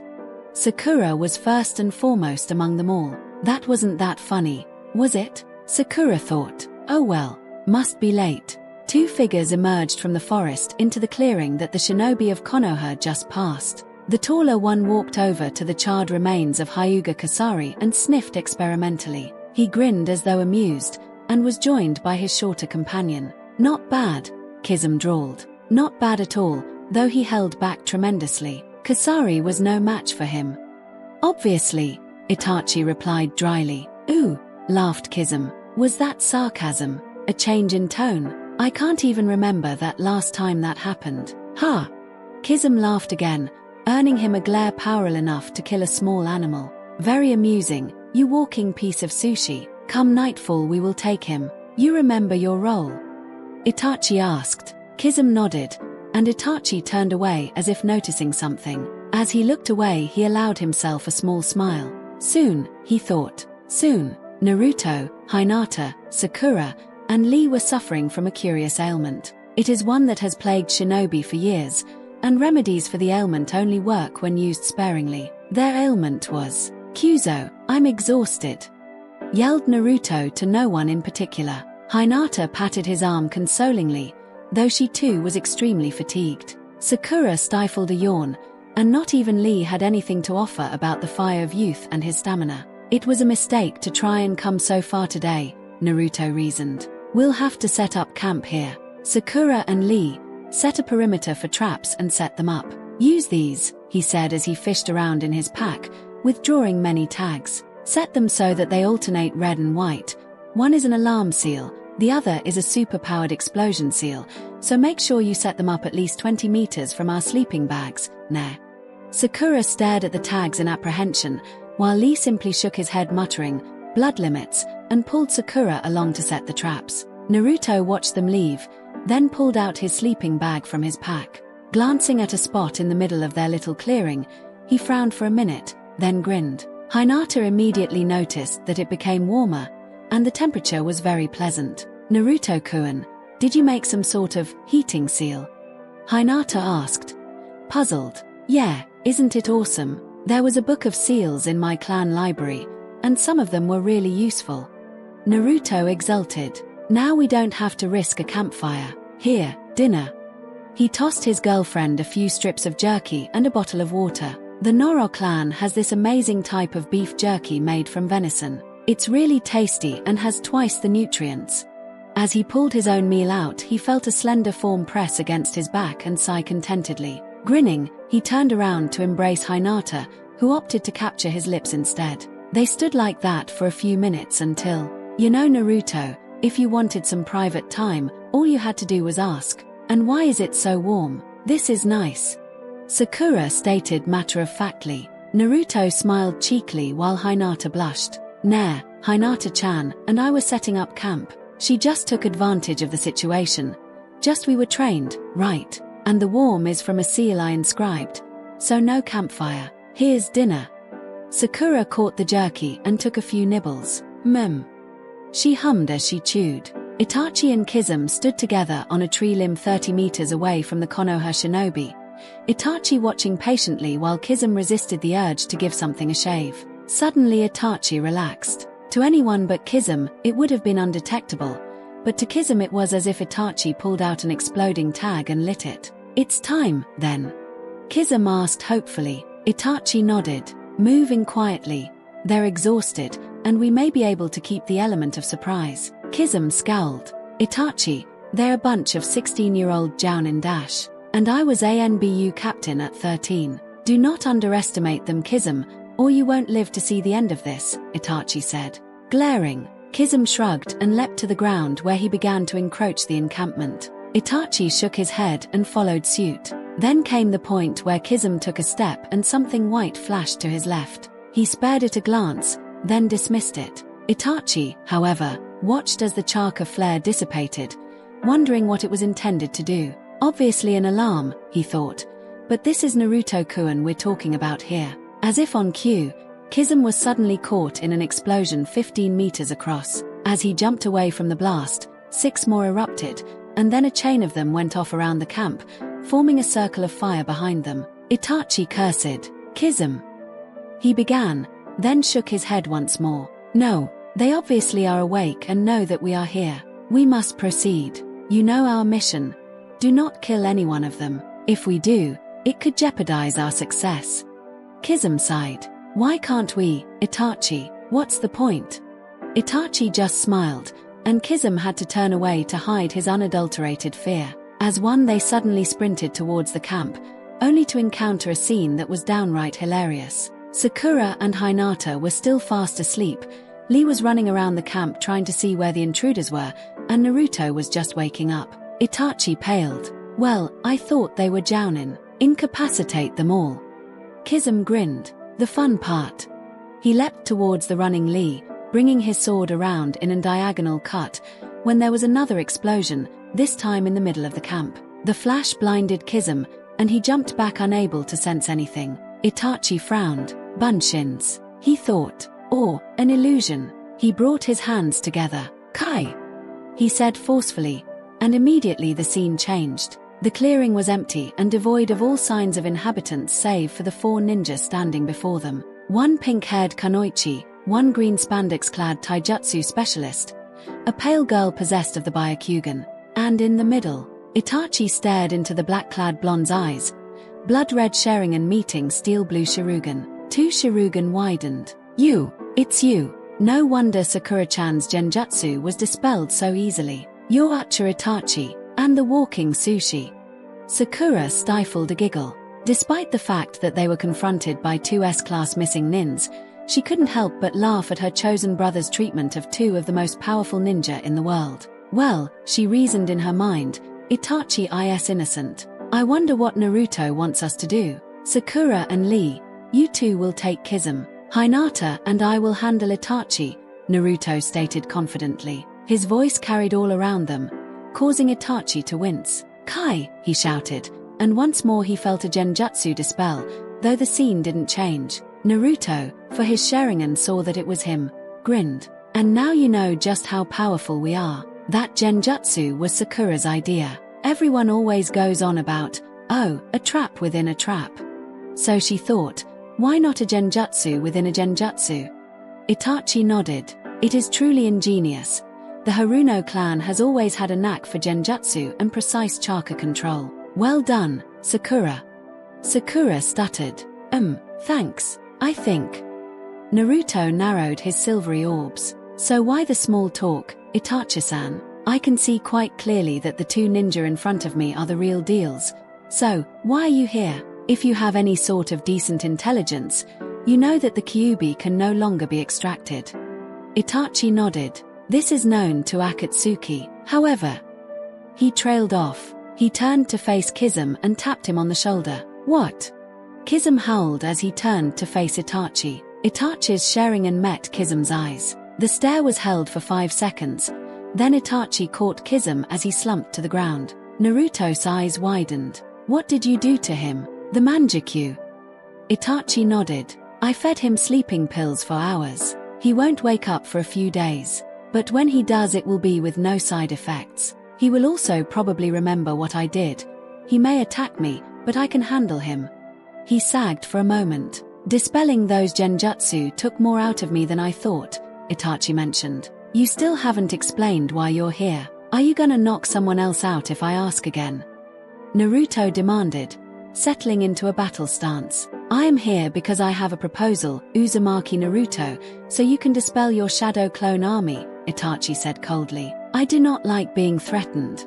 Naruto paled, then reassumed his fox-like grin. Well played, Itachi-san. They're gone, now, what could you want, or need?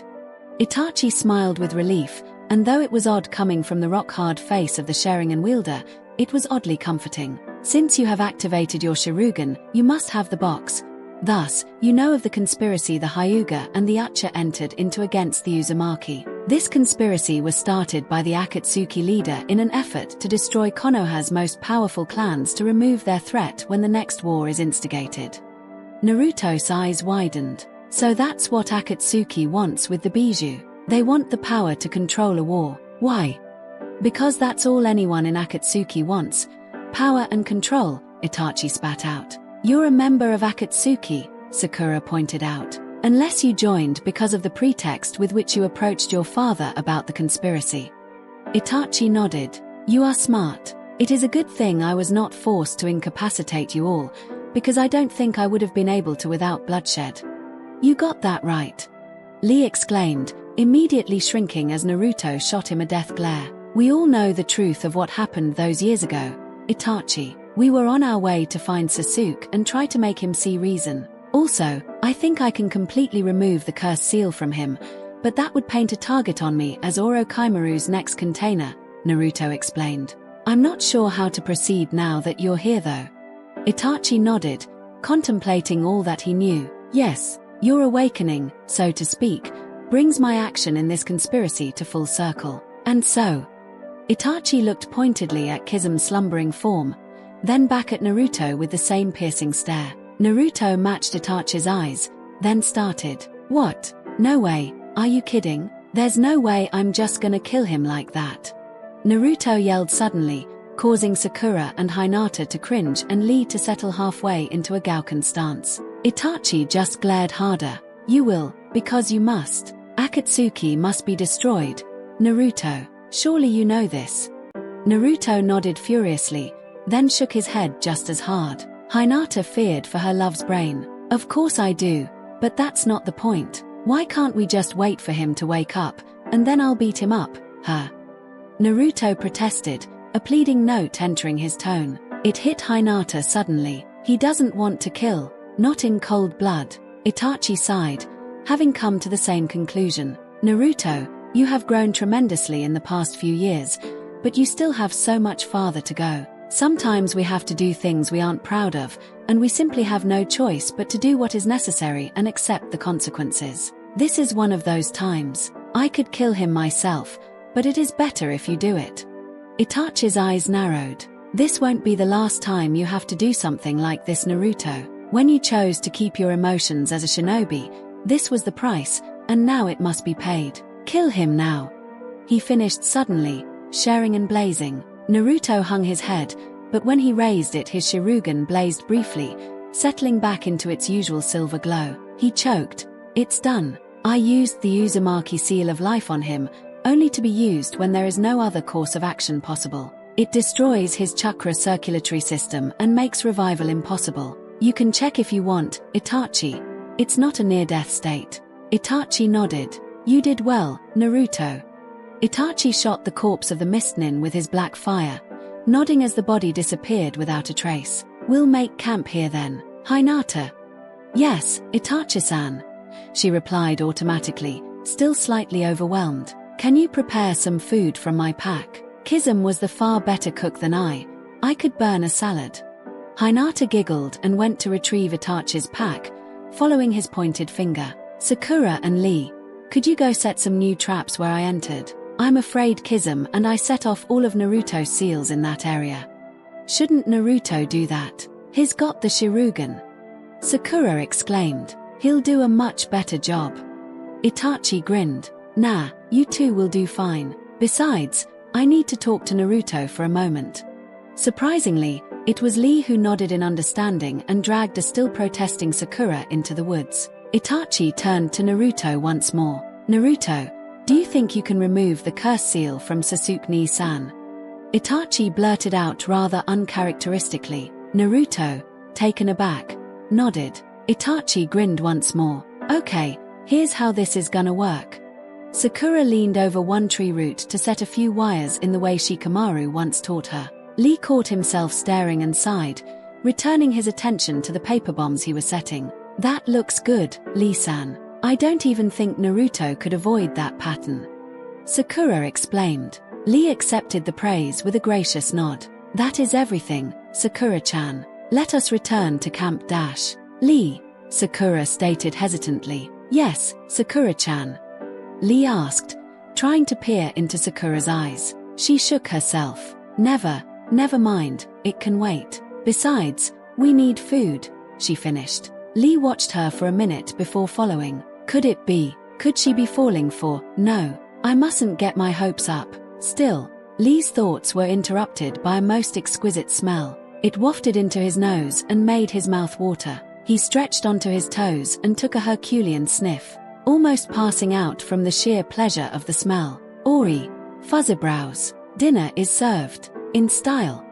Naruto shouted. Lee ran over to find Itachi and Naruto sitting next to each other around a real fire, bowls in hand. Sakura sat across from Itachi, looking caught between intimidation and hunger. Lee took a seat next to Itachi and Sakura. Hinata came over and handed Lee a bowl, cradling her own as she sat next to Naruto and leaned into him slightly. Naruto smiled and kissed the top of her head before turning to his stew. Lee sniffed the bowl experimentally, detected the same amazing aroma. It looked a simple beef broth, but when he brought his wooden spoon out from the stew, for that was what Hinata had concocted, bits of food which turned out to be beef and pepper. Do you like it, Lee-san?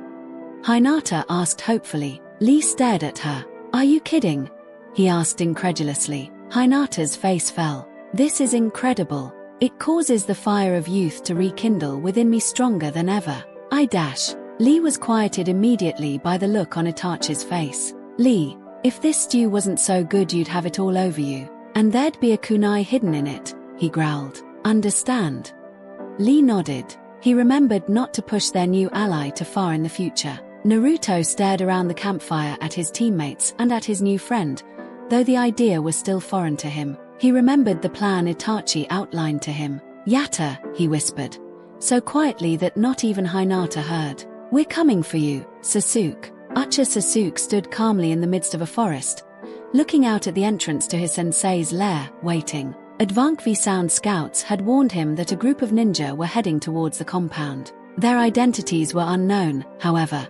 The scouts had detected 2 massive chakra signatures and had fled before they were discovered. The ninja were less than half a day away, but Sasuke didn't need that information. He knew that Konoha would only send a few people out to Oto country.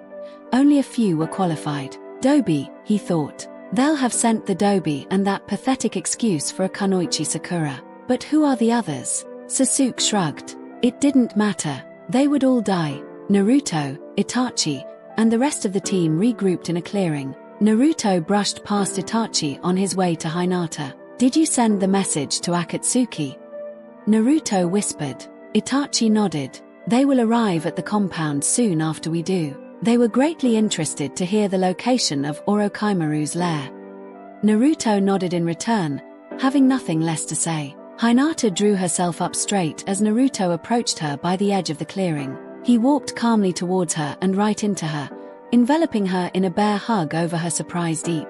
"Hinata-chan, there's something I need to say," Naruto mumbled as he pulled away slightly so that their foreheads touched. Hinata looked into his Sharingan, losing herself in their cerulean depths. "Naruto-kun, if this is about going on alone with Itachi-san." Naruto laughed softly. "I wouldn't dream of leaving you 3 behind. I don't trust anyone more with my sorry butt." Hinata giggled sweetly, stopping as Naruto sobered. "Hinata-chan, there's a good chance that you or I may not survive this battle. Don't tell Sakura or Lee, but I had Itachi contact Akatsuki. They're sending a pair to assist Itachi in the assassination of Orochimaru. While Orochi team is occupied with them, we will engage Sasuke. Hopefully we'll be able to get his attention away from Itachi, and I think I know just the way." Hinata stared at Naruto-kun, who looked as if he expected to be slapped. Instead, Hinata grabbed a fistful of blonde hair and pulled. Naruto found himself being dealt a kiss that would have scorched him to the ground had he not half expected such a reaction from the Hyuga of his dreams. He returned the kiss, deepening it, causing him to feel the heat of Hinata's blush. When Hinata pulled away, Naruto grumbled softly, causing Hinata to giggle again. "Naruto-kun, I don't think anyone is going to die. We have you," Hinata said encouragingly. "We trust you, Naruto-kun. I trust you. What needs to happen now is you need to trust you. Remember what I told you before the Chunin exams?" "That's not true," Hinata exclaimed, shocking herself with her initiative. Naruto was rocked back on his heels as his jaw dropped slightly. "I think you are a proud man who makes mistakes, but you learn from them. I think this makes you truly strong." Hinata retreated behind a wooden post. "At least, that's what I think." Naruto did remember. He smiled suddenly, and Hinata almost fainted from the affection that came from it. "Arigato, Hinata-chan. Let's go," Naruto murmured, taking her hand in his and leading her back to the camp. Sakura and Lee looked at them expectantly. Naruto grinned. "Let's get wild. Follow my lead, box formation, Sakura and I leading." Lee and Sakura yelped, though Lee beat Sakura to voicing a coherent protest. "Naruto-kun, usually I lead with you. Are you sure Sakura will be able to keep up?" Lee wondered aloud. Sakura became very serious. "Lee-kun, Sasuke is waiting up ahead. The apprentices of the legendary Sannin must meet in battle for the first and last time. You and Hinata must engage the Oto ninja that Orochimaru will most likely send to back Sasuke up. Itachi will most likely handle Orochimaru if he decides to make an appearance. Am I right, Naruto-san?" Naruto nodded, as perceptive as ever. "Sorry Lee, but this is something that Sakura and I need to settle with Sasuke alone." Hinata squeezed Naruto's hand in response. Naruto nodded to himself, then handed each of his teammates a strange seal. "Here, place this on your clothing somewhere. If you need assistance during the fight, gather some chakra to your finger and tap it. Help will come." Naruto looked strangely excited as they stuck the seals to their shoulders. "Finally, let's see if I can truly surpass my father." Suddenly, Itachi stiffened as the ring on his hand glowed briefly, then faded. "It's time," he shouted to Naruto and his team. "Deidara and Sasori are close. We need to begin our assault." His hands blurred in the seals for which Sakura recognized as a powerful genjutsu, and suddenly, and instead of Itachi, Hatake Kakashi now stood before them. Naruto gave the thumbs up to his team and winked at Hinata. They all shared one last smile and leapt away after Itachi. Almost immediately they found themselves outside a small door built into a small hill, around which the trees did not grow. Naruto frowned at the emptiness, then his eyes widened. "Down!" he shouted, spinning around and drawing Makai at the same time. Itachi did not drop, but instead caught every single one of the kunai that was thrown at him. Naruto quickly assumed his sword stance and danced about, slicing at the kunai. When the flurry stopped, pieces of the daggers littered the ground at Naruto's feet, while Itachi held the kunai in each hand, ready to return them. Naruto smiled softly. "And so it begins," he muttered, motioning for Sakura to rise. "Come on out, Sasuke team. Let's see how the Uchiha brat has changed over the years," Naruto called out in the most sarcastic voice Sakura had ever heard. Then, she gasped. Sasuke suddenly stood before them, meeting Naruto's gaze eye to eye. He had grown, as evidence that he could look at Naruto levelly. His white gi was parted slightly, revealing a well-toned chest. His black pants extended to his ankles. A purple rope sash secured a sword to his waist. His black hair had been cut to the length it was before the Chunin exams, with a bit pulled up in the back like a half-assed ponytail. "Dobe, Sakura, Kakashi," he began, only to trail off. "This is certainly a surprise." "Whatever, Sasuke team," Naruto exploded. "I saw you watching us half a mile back. Don't try to act all superior again like you used to, because you're so much better than we are. You so full of it, I'm not even gonna bother trying to beat it out of you this time." Sasuke gave no indication that he had even heard Naruto's rant. Instead he stared deeper into Naruto's silvery blue orbs. "Those eyes, those aren't his eyes, are they a dojutsu?" "Those eyes are different since the last time I saw them, Dobe," Sasuke stated monotonously. "Where'd you get them?" Naruto grimaced. "It is called the Shirugan. Would you like me to warn you what it can do, or shall I demonstrate?" Sasuke returned Naruto's twisted smile with a smirk of his own. "No doubt whatever bloodline you've activated is a result of the Kyuubi." At this, Naruto's team gasped, but Naruto showed no reaction at all. "But it cannot compare to the power of the Sharin Dash." "Oh yes it can," Naruto interrupted. "In fact, Sasuke team, you'd be surprised at what you would have learned had you stayed in Konoha. Did you know that there were once 3 noble clans of Konoha who defended the village? Did you know that the Uzumakis were the most powerful of those clans? Did you know that I'm the son of the Yondaime Hokage, Uzumaki Arashi?" For the first time in the taunting, Sasuke looked shocked. However, it was immediately buried under his stoic facade. "No, I didn't. You being the son of the Hokage. That makes sense, with your hair. You having a Kekkei Genkai, that also kind of makes sense." Then Sasuke smirked again. "But associated power and strength with your name, that doesn't make sense at all." Naruto grinned. "You still haven't answered my question, Dobe," Naruto said mockingly. "Would you like to see a demonstration?" Sasuke shrugged. "I suppose I'll get the chance eventually, so no." Then Sasuke seemed to remember something. "I thought your dream was to become Hokage, Dobe. If you have time to come chase me, shouldn't you be training?" Naruto looked down. "How can I become Hokage if I can't even rescue one friend?" he whispered, wondering if Sasuke had heard him. He had. He whipped through 4 seals, ending on Tiger. "Kaiten, Gokakyu no Jutsu," he yelled. Naruto's team braced themselves, but Sasuke wasn't aiming for them. He launched the fireball into the air, where it exploded in a pretty light show. Sasuke returned his attention to his old comrades. That was a single. "My guess is this is the part where Kakashi, the Hyuga, and the stupid green kid go fight Orochimaru and half a village, while the Dobe and the pink-haired pathetic excuse for a kunoichi try to fight me." Naruto nodded, and Sasuke returned the nod. "Now we see which of the new Sannin are the strongest," the Uchiha remarked as he drew his katana. "This is my sword, Kusanagi." Naruto drew his own. "This is my blade, Makai. Are you ready to go to hell, Sasuke?"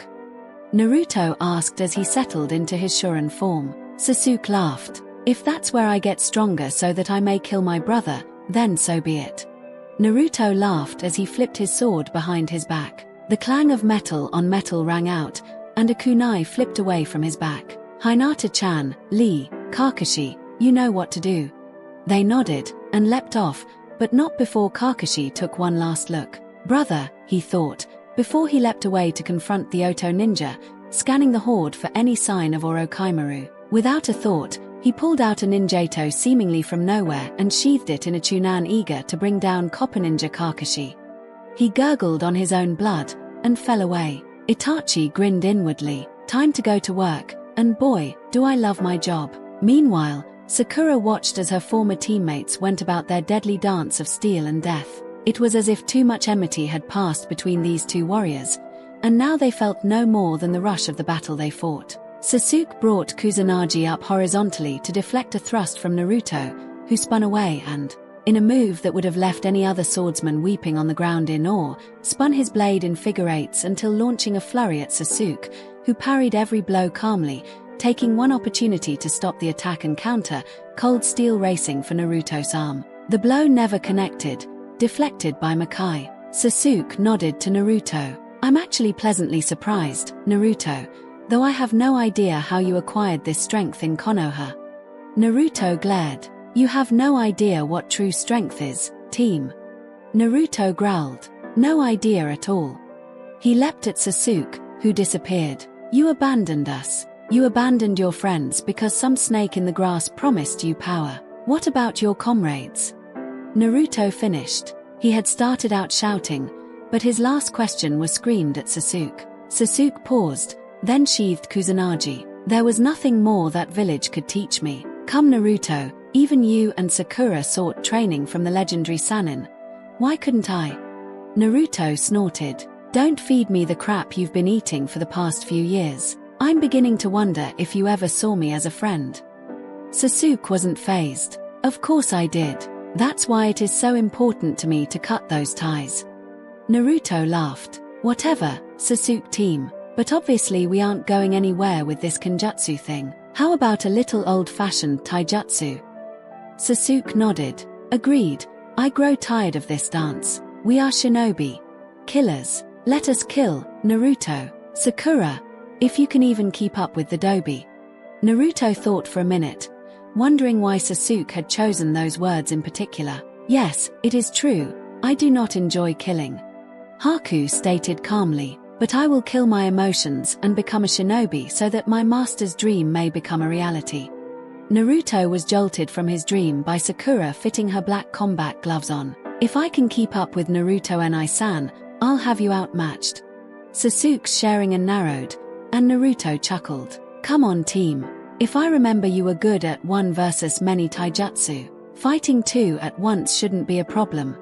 As one, Naruto and Sakura hurtled towards Sasuke, with Sakura falling slightly behind. Sasuke leapt forward as well. Naruto and Sasuke encountered each other with a soft pamphlet, each catching the other's fist in one of their own. Naruto grinned. And now, the fun part. Naruto remarked offhandedly, as one might say, nice weather. Or I just stabbed myself in the leg. Sasuke glared, then jumped backwards to avoid Sakura's boot, which crashed into the ground. She pulled it out and shook off the rocks, ready to attack again. Naruto nodded once, then twice, then once more. Sakura grinned. They took off once again, flanking Sasuke. Naruto led with a 1-2 punch followed by a feinting kick, and the battle was on. Hinata stood calmly as the Oto ninja surrounded her. One of them apparently recognized her. Hey look, it must be the weak little Hyuga heiress. This is easy pickings, boys. Attack. The ninja ran forward, intent on overrunning the girl. Hinata smiled softly, muttering her favorite technique under her breath. One of the sound shinobi specialized in espionage, and heard what Hinata whispered. He stopped running to watch the spectacle. Hinata began to move. Spinning twice, she lanced the first Oto nin in the chest twice. Without even checking if he was down for good, she spun left, dealing out a double slash to another ninja. One by one she methodically destroyed her opponents with stabs and slashes of razor-sharp chakra, always cutting near the heart thanks to the Byakugan. 3 seconds later, 7 Oto Chunan and Jounin lay dead around her. She assumed a simple Juken stance and beckoned the one who had held back forward. The nin stared at her in awe, then shrugged his shoulders. I knew it would come to this when I joined up with Orochimaru-sama, he thought. A coward faces death many times before he dies. The valiant die but once. He charged the Hyuga. Paf! The Hyuga watched as the ninja who took a Juken death blow to the heart crashed to the ground, a strange look of peace on his face. Hinata nodded once in reverence to the fallen warrior, and ran off to join Lee amidst his cries of, "The fire of youth strikes you down." Itachi tore through his opponents quickly and methodically, sparing as little chakra as he could manage. Even with his vast experience and stamina, he would need all he could to defeat Orochimaru. Even though I could beat him, I'm not sure now.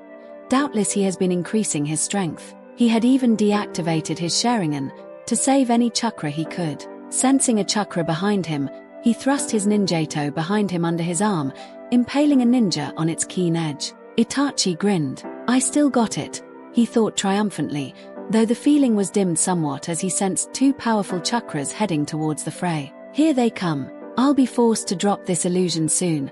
I hope Naruto will have neutralized Sasuke by then. Sasuke's breathing was normal, as was Naruto's, though Sakura was starting to show some signs of fatigue. Their taijutsu match was almost as even as Naruto and Sasuke's kenjutsu, with Naruto and Sakura holding a slight edge. Despite Sakura's strength, she could keep up with Sasuke's speed as well as Naruto could. However, working together had allowed them to land some hits on Sasuke, though it looked as though they hardly affected them. Sasuke was feeling the pressure. Sakura will tire out soon, but will I be strong enough when she goes down to face Naruto? His power is incredible.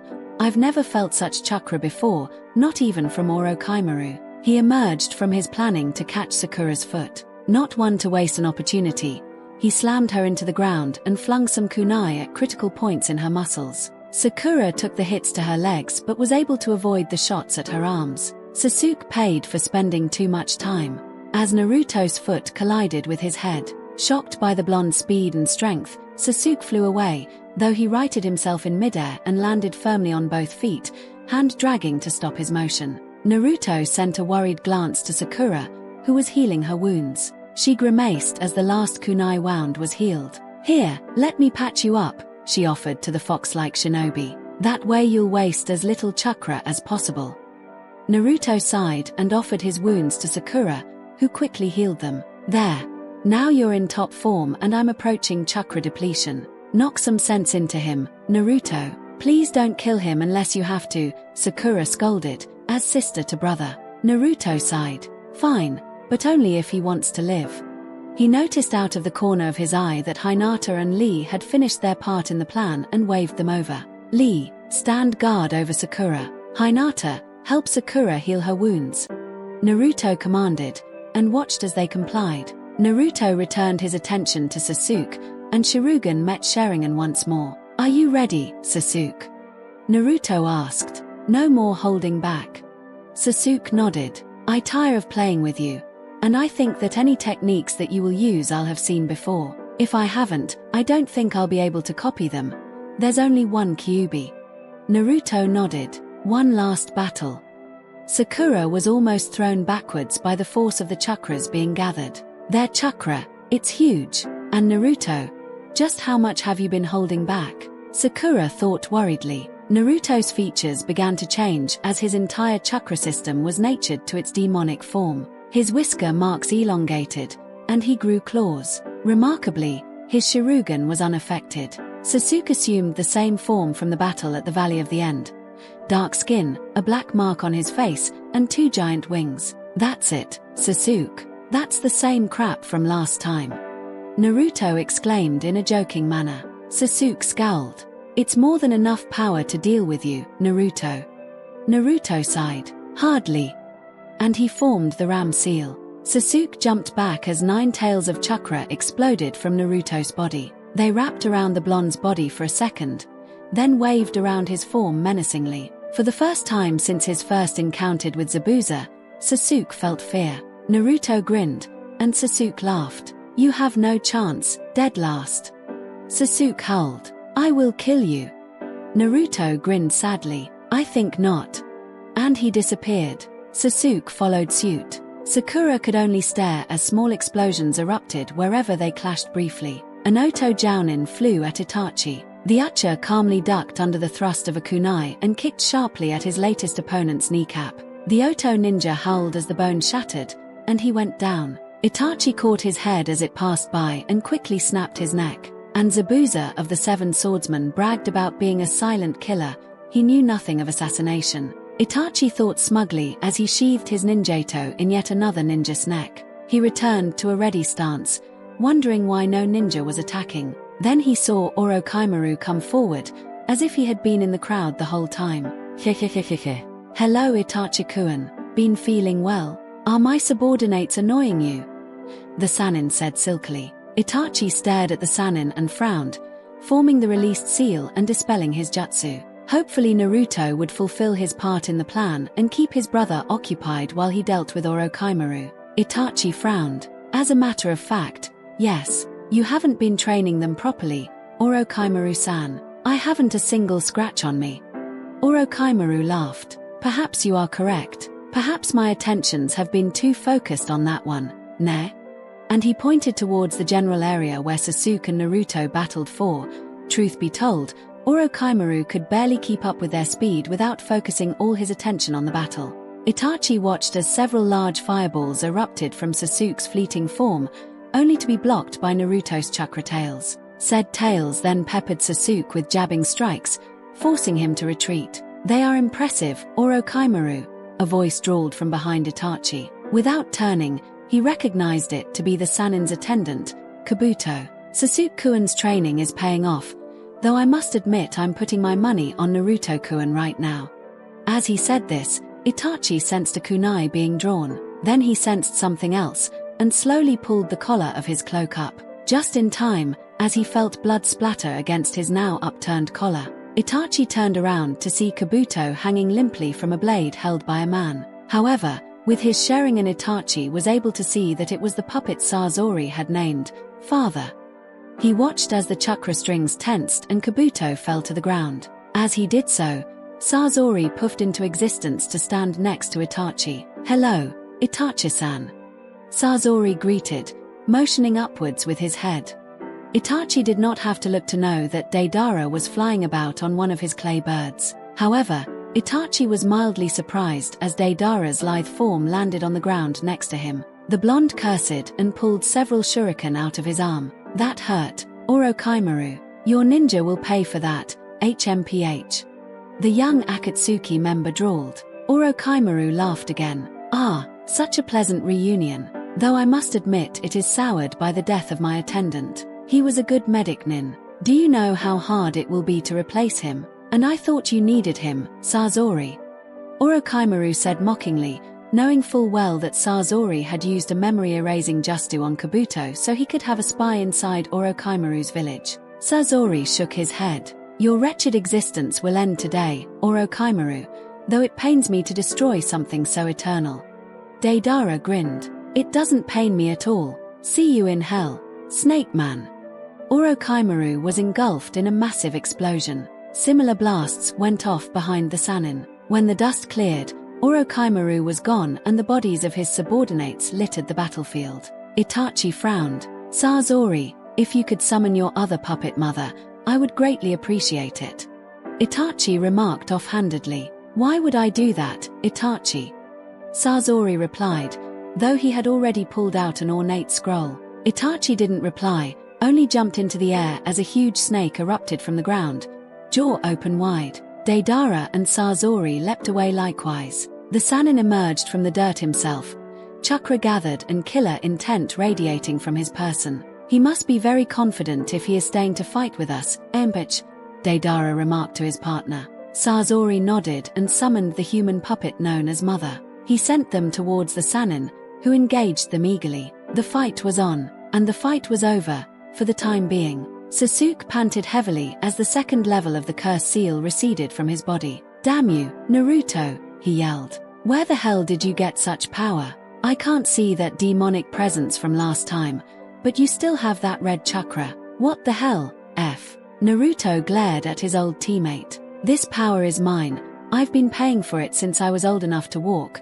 I said I was sorry for all those years, brat. I don't even protest you using my power anymore. Look, and now it is mine to command. I am strong, Sasuke. We've been over this before. You lost your family. I never had one. Yada yada yada. Grow the hell up. Naruto screamed. Yeah, we've suffered. Get over yourself. There are people who've suffered even more than we have, and you think they have the power we do? No, we're lucky, you bastard, and I'm sick and tired of your arrogant I am the last Uchiha and the world owes me a favor attitude. Naruto finished, noticing that a demonic edge had crept into his voice. Filing it away and making a mental note to ask the fox about it later, Naruto concentrated for a moment. You don't know what it is to be strong, Sasuke team, Naruto said, the demonic taint to his voice gone. You have no idea at all. You rejected true strength when you left Konoha. Sasuke reeled. The hell I did. I need power. I have to kill my brother.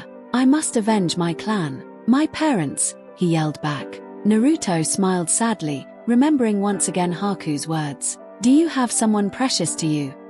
The girl asked quietly. Naruto thought for a minute, thinking of Sakura, Kakashi, even Sasuke, and Iruka-sensei. Yeah, I do. I'll protect them with my life. The blonde fox-like boy shouted triumphantly. The girl smiled. Then you will become truly strong. As the girl left, she tossed over her shoulder. Oh, and by the way, I'm a boy. Naruto fell over in shock. Sasuke, you've perverted what it means to be strong. Naruto stated calmly, chakra tails flailing about. You're fighting for people who have passed from this world. You need to let them go and realize what you have in this world before it passes, just like your clan would have done so, even without their massacre. You know, my clan was killed off too. Naruto said, as if this explained everything. Sasuke laughed. Yet another thing that we share. The Uzumakis were clan, then. Despite the fact that Sasuke seemed to be thinking rationally, Naruto refused to get his hopes up. Yet, he nodded. Yeah, they were the most powerful clan in Konoha. Don't listen to what the Hyuga claim or what the Uchiha say. The Uzumaki were number one. Then Naruto did a complete turnaround. That's why the Uchiha and the Hyuga conspired to kill them all. Sasuke's sharingen widened. No. He whispered. A little voice in his head told him the demon container was lying. Sasuke went with the little voice. Liar! He yelled and hurtled himself at Naruto. Hinata yelped, but Naruto just sighed and, with a flick of his wrist, planted a chakra seal on Sasuke's forehead. The Uchiha froze in mid-step and almost fell over if Naruto didn't set his legs properly. It would have been comical to Naruto if killer intent wasn't rolling of Sasuke in waves. Hold still, O mighty and prodigal Uchiha. I'd like to take a look at your curse seal with these eyes of mine. Oh, and by the way, I've been toying with you. My Sharingan's abilities overlap with your Sharingan and the Hyuga's Byakugan, as both are mutations of the Uzumaki bloodline. My specialty, however, lies in kanji seals. So hold still, not that you have a choice. Sasuke struggled against the hold seal Naruto had slapped on him. Damn him, he's going to take the source of my power. No, I'm not. The power you have has been in you your entire life. I'm just going to remove what has perverted it. Naruto said calmly. Sasuke's eyes widened, remembering that his old sensei Kakashi had pulled the same mind-reading trick on Zabuza years ago. Naruto focused on the curse seal and analyzed it. Damn, Orochimaru may have been a lying, cheating, evil SOB of the First Order, but the old Sannin came by his reputation honestly. The seal permeated Sasuke's chakra system on every level and was tied to his well-being. I can't simply remove the chakra from the seal, it'll kill him. That's a bad thing. Kyuubi chimed in. Yeah, I don't really want to kill him, yet. He has to learn the truth first. Then, I decide whether to kill him or not. Naruto thought back. Hey, that's my kit. Ignoring the fox's last comment, Naruto began to unravel the ties Orochimaru's seal had on Sasuke. Itachi, Deidara, and Sasori were literally removing Orochimaru's ties to Sasuke. The snake Sannin was losing. Badly. At the rate he was losing, Itachi figured they would kill him in the next few attacks. What unnerved the usually unnervable Uchiha was that Orochimaru wouldn't stop smiling, as if the Sannin still had one last completely unbeatable trump card. Suddenly, Deidara screamed as his shoulder began spewing blood all over his severed right arm, which was lying on the ground. A loud tunneling sound alerted Itachi and Sasori to a large hole in the ground, out of which dirt flew. Kyuzo, no matter how much pain training you go through, nothing prepares you for but his last swords rolled back into his throat and uttered as he was swallowed whole by an extremely large white snake which burst from the ground. Instead of scales, the large snake possid skin consisting of smaller snakes coiled around its body. Impressive, ne? I made it myself. My new body for my new rebirth. I no longer wanted Sasuke-kun's delicious body as my own. I just wanted to see how many Akatsuki he could rid me of. But I see that as the old adage goes, if you want something done, do it yourself. The snake thing cackled delightedly. A small thump was heard as the Orochimaru's newly revealed form bulged slightly in the middle. Ah, I do prefer my Akatsuki well done. Thus ends the fleeting Deidara, a fitting end, if you ask me.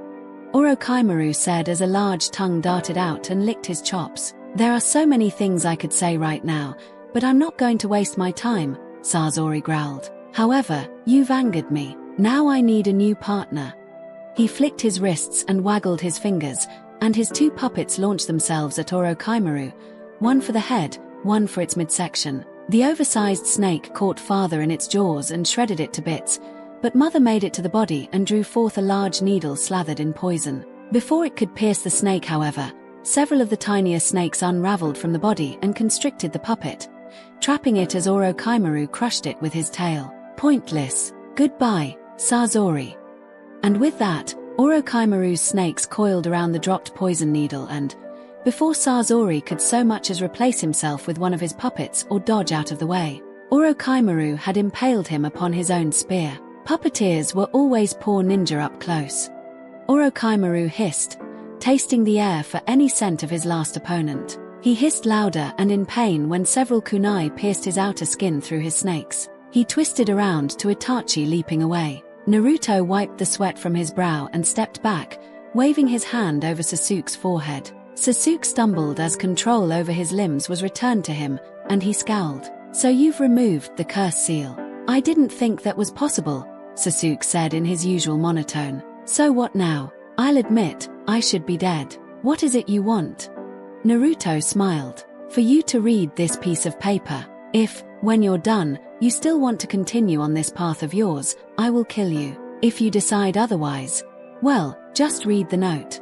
Sasuke took the proffered envelope from Naruto and examined it for traps, though in his heart he knew there wouldn't be any. He noticed that Sakura had come to stand next to Naruto and was watching him expectantly, as was Lee. He briefly wondered where Hinata was until he felt her form press into his back. Pondering whether this was the time for such intimacy, Naruto nevertheless twisted his head to kiss the side of Hinata's, for which he received a warm nuzzle. Sasuke eyed them cautiously before taking out the two slips of paper, the letter from the Yondaime to Naruto, and the mission report filed by Itachi. Sasuke read the letter first, and as Naruto watched, his eyes got wider and wider. When he finished, he looked up at Naruto and stared. I had no idea, no one ever, and the way you were treated. How?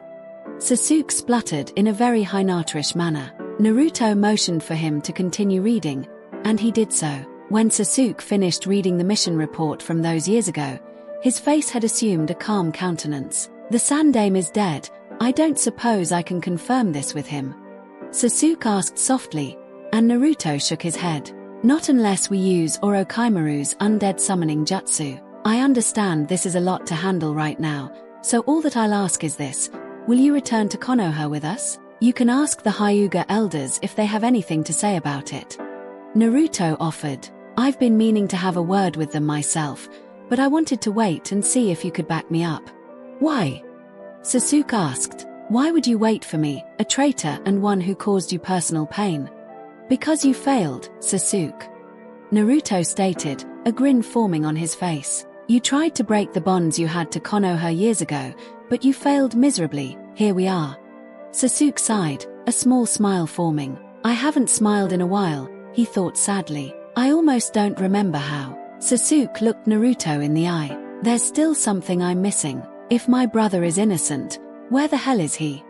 Naruto pointed to where Itachi was dodging the large white snake that was now Orochimaru. He's over there, but frankly he's in no mood to talk. It's not you. Hell, it's not even him. It's that stupid snake Orochi team. Shall I?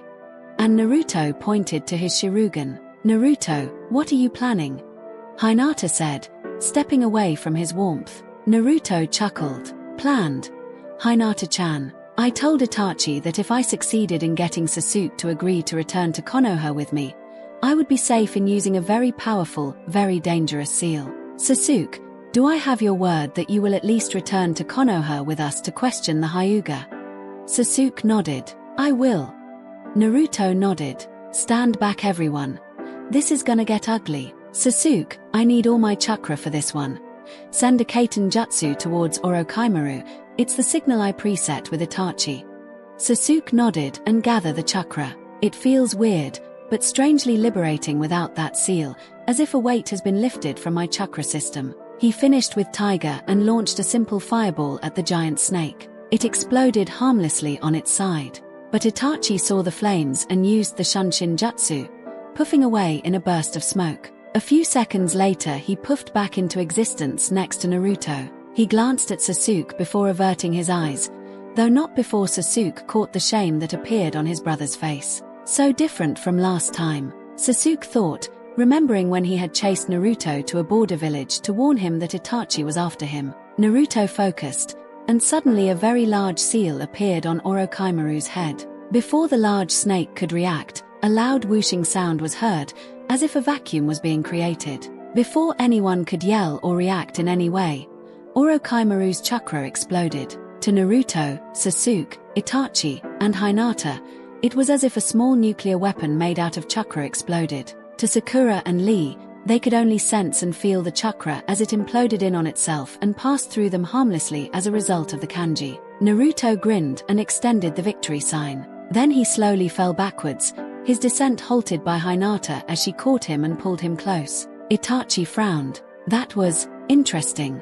I see now why he needed to be sure that there were no more enemies. Come on, let's get back to camp. And he turned and led the Konoha shinobi away from the battlefield, strewn with 2 tattered black cloaks, dozens of sound ninja, and 1 large snake carcass. Surprisingly, Sasuke led the way back to Konoha at Naruto's request. Overriding Lee and Sakura's protests, Naruto explained that Sasuke was extremely unstable. Naruto didn't enjoy the prospect of baring his back to his old friend, in case Sasuke decided suddenly that he didn't want to return to Konoha. It was a possibility that could not be discounted, if last night's meal was anything to go by. Hinata had made her special stew again and it tasted just as delicious as before. Sasuke was surprised at the sensation. He explained that meals with Orochimaru were extremely brief and governed by taciturn silence and bland, tasteless food. When they sat down around the fire, Naruto was still unconscious. Hinata placed him in her lap as she sat down to eat, not wanting to let Naruto out of her sight. As she ate, she noticed Naruto's nose twitch. Then, without warning, Naruto sat up abruptly, a hand reaching around to grab his blade Makai. His hand did not close on Makai. It didn't even close on something that would have made Hinata faint with embarrassment. Naruto's hand swiftly collided with the front edge of Hinata's bowl of stew. It flung itself forward gleefully to land with a wet splat on Naruto's head. Stew dripped from his hair onto his forehead. Realizing what he had just done and what he had been doing before, he reached behind his head to Hinata's head. Shocked and barely holding in her mirth, Hinata sat as Naruto wiped some stew from her lips. He brought his fingers to his own mouth and licked them thoughtfully. He said. Hinata-chan's stew, plus the taste of Hinata-chan, can't say I'm not happy. Then he noticed that Sakura had stuffed her fist in her mouth, Lee was eating his wrist bandages, and Itachi was hiding in his cowled cloak. Even Sasuke looked to be holding back a laugh. Naruto grinned, taking the bowl from his head and offering it to the rest of his friends. Geez, where are my manners? Stew, anyone?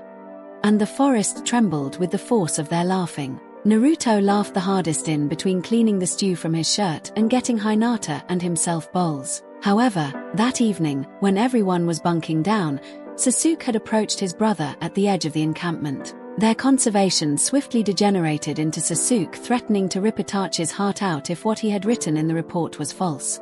Naruto had to ask Lee to put Sasuke in a sleeper hold until the uchiha could struggle no longer against the strength of the fuzzy-browed taijutsu master. Grumbling, Sasuke had wordlessly assumed the night watch for the rest of the evening. Naruto outlined their formation for the trip back to Konoha, and no one complained, save for Lee and Sakura. However, the trip proved uneventful, especially when compared to the previous few days' antics. Outwardly, Naruto was glad for the reprieve, but secretly he was quivering with anticipation for the meeting he would demand with the Hyuga elders. He hoped to Kamisama that he could win the support of Hayashi and Neji.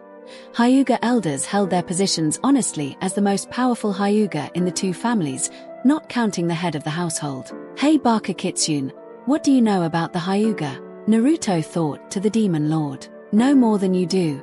I had very little encounters with them compared to the times I met with the uchiha or fought with the uzumaki." The QB grumbled. "However, I do recommend you parley with words before you attack them physically. They are, from what I have heard, very powerful fighters. While individually they are no match for you, they have a great advantage in numbers and can force many branch members to fight with them or face death." "I have an idea for how to handle that little problem," Naruto thought smugly. "I just have to get Neji alone and convince him to try it out first." Naruto was forced to halt his pondering as he stopped himself from crashing into Sasuke. Looking at the uchiha as to why he stopped so suddenly, Sharingan eyes simply flicked ahead. Naruto followed his gaze to see the gates of Konoha not a kilometer away. "Oh," Naruto said as the others congregated around them. "We'll take it at a jog from here. Line abreast, and keep your hands where anyone who wants to can see them," Naruto advised. As they set out,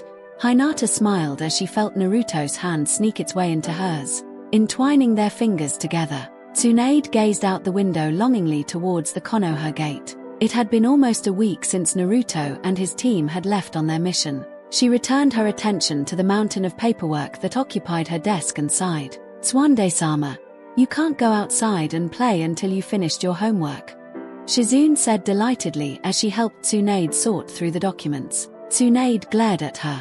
"Yes, oh mother who isn't even half my age." Shizune just laughed, then stopped abruptly. "Do you sense that?"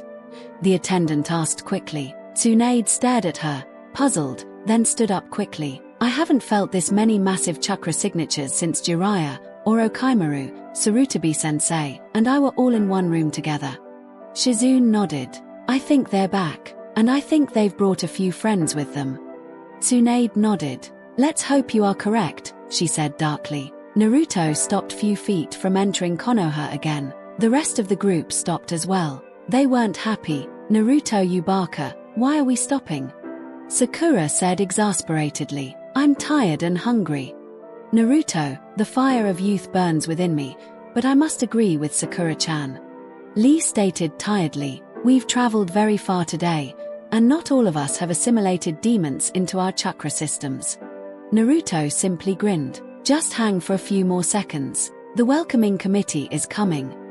Sasuke tensed at his end of the line. Itachi did the same. "Ano, Sasuke-san, Itachi-san, I do not think you need to be worried," Hinata said soothingly. "Tsunade-sama is very kind dash. Naruto, you better have a good explanation for this." A loud voice screeched, booming across the hills and forests of the Fire Country. Sasuke looked at Hinata, sheer incredulity dripping from his face. Hinata had the grace to look down. "Well, most of the time," she offered. Naruto shook his head. "Never," he supplied, squeezing his girlfriend's shoulder. He took a few steps forward as the Godame Hokage and Shizune landed on the ground in front of them. "Uchiha Itachi, I didn't recognize your chakra signature. It has been far too long. I take it you are returning for good, this time." Tsunade blurted out, while Shizune blushed. "Yes, I have come home. Thank you for your understanding. However, I am also here because of my brother, Sasuke. He too wishes to return to Konoha and learn the truth about that night many years ago." Itachi replied politely, and Shizune blushed again. Naruto looked at the attendant curiously. Does she have a thing for Itachi? Are all ninja interested singles? He thought, laughing inwardly. Tsunade was nodding. "Yes, I suspected as much when Naruto showed me the mission reports that you, Sasuke, would return. I won't waste any time with reinitiating the two of you then until Sasuke has confronted the Hyuga on this manner. Would you like me to accompany your team to the compound? Before Naruto could reply, Itachi shook his head. No, I do not think that would be wise. However, if you were to shadow us and be on hand in case the situation becomes violent, I would greatly appreciate it. I hardly wish for my first day back to Konoha to be marked by bloodshed. Naruto glared at Itachi, who grinned mockingly at him. Naruto, just because I was sent on a very long mission doesn't mean I was stripped of all rank here at Konoha. I still retain the position of captain of Anbu. Naruto nodded. Makes sense, I suppose. Lead the way, Itachi-senpai.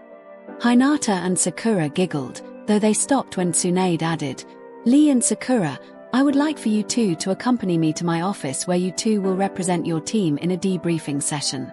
But Tsunade-shisho, I want to go with Naruto. He'll need our dash Sakura began, but Tsunade cut her off. Help! Sakura, Itachi, Naruto, and Sasuke are enough to destroy this entire village with less than one casualty. Hinata is going because this directly involves her clan. You two, aside from your connections to Naruto and Sasuke, will complicate matters if you are present. I will see you in my office ASAP. That is all. Tsunade finished, and she and Shizune puffed away. Sakura scowled. I still think we should be allowed to go, don't you, Lee? She asked desperately. Lee, she said, looking around. Lee was happily snoring against the gate post. Sakura went over and began shaking him furiously. Lee-san, were you even listening? She yelled. Over Lee's protests, Sasuke leaned over to Naruto to whisper. She hasn't changed, has she? He asked quietly. Nah, if anything, she's become even more violent, Naruto whispered confidentially. Sasuke nodded. Come on Naruto, Sasuke. Hinata, let's go pay the Hyuga a visit. Itachi said suddenly. Itachi knew in his heart that he had lied through his teeth. He knew that today would end in bloodshed. However, he was partially honest. Blood would be spilled, but he would not start it, and nor would Sasuke. The Hyuga would be shown justice. Hyuga Hayashi was not a cowardly man. He was one of the most powerful ninja of Konoha. He was excused from active duty because of the duties he possessed as clan head. Publicly, he quickly established with the Sandame, the Yondame, and now the Godame that he would happily take S-class scouting and assassination missions. Each Hokage eagerly made use of his special brand of getting the job done with very little mess to clean up. However, Hayashi could not honestly say he felt no fear when he greeted who had come to the door. The branch family members who had let them in were obviously fooled by the genjutsu, but Hayashi had trained his Byakugan to near mastery. He brought his hands together to dispel the illusion surrounding the four nondescript jounin which stood before them. Nothing happened. Hayashi's eyes widened and he tried again, using even more chakra than before. Finally, the illusion was dispelled and he almost had to sit down. Gathered in his foyer were the two Uchiha traitors and Uzumaki Naruto. Add that to the fact that Hinata was also in their company and Hayashi had one strange reunion on his hands. He did the only thing he could think of. Small talk. Hinata, it is good to see you again, my daughter. I trust the mission went well and that Naruto protected you well. Hayashi said with. Hinata nodded, puzzled as why her father was acting so strangely, but when she noticed Naruto nodding grimly, Hinata glared at her boyfriend. Naruto, what exactly is going on? Hinata, you know that your family was responsible for the massacre of the Uzumaki clan, correct? Naruto said monotonously. Hinata nodded, and Naruto continued, a small grin appearing on his face. Well, Hayashi knows this too, but he was against the whole thing. However, there was nothing he could do about it as he could not stand against all the elders on his own, despite his prowess. Then Naruto assumed the most feral, demonic expression any of his friends had ever seen. When he spoke, his voice resonated with sheer evil. So this time, I'm going to help him. Come, Hinata-chan, I have a few questions for these elders. Naruto crouched down briefly, then stood up suddenly, arms extended outwards. Rah! He roared, flaring every last bit of chakra in his body so that the room shook with the force of his power. Itachi and Sasuke's hair flew backwards, but they held their ground. I need to train more, was the common thought amongst the Uchiha brothers. Hinata had to brace herself against the storm. "Naruto-kun," she whispered. Naruto formed 3 seals slowly and deliberately: ram, ox, and finally, dragon. As he did so, red chakra began to form around his body, waving and twisting menacingly. He turned around and motioned for the rest of them to follow and, without checking to see if they did, he stalked out of the small entryway and down the hallway into the main courtyard. Itachi, Sasuke, Hayashi, and Hinata hurried to follow their blonde companion, and when they all reached the courtyard, a slightly comical sight greeted them. Every single member of the Hyuga household had gathered in the square grassy area. Naruto briefly noticed Tsunade and Shizune hiding in a powerful cloaking genjutsu, but he dismissed them. When the Hyuga realized that the source of the power was here, and just who it was, the reaction was immediate. Every member of the family pressed up against the walls of the courtyard as if preparing to watch a fight. Every member except 5 old men standing calmly in the center of the courtyard. The middle one looked Naruto in the eye, asking him calmly, "And what gives you the right to barge into our house with such intent to kill?"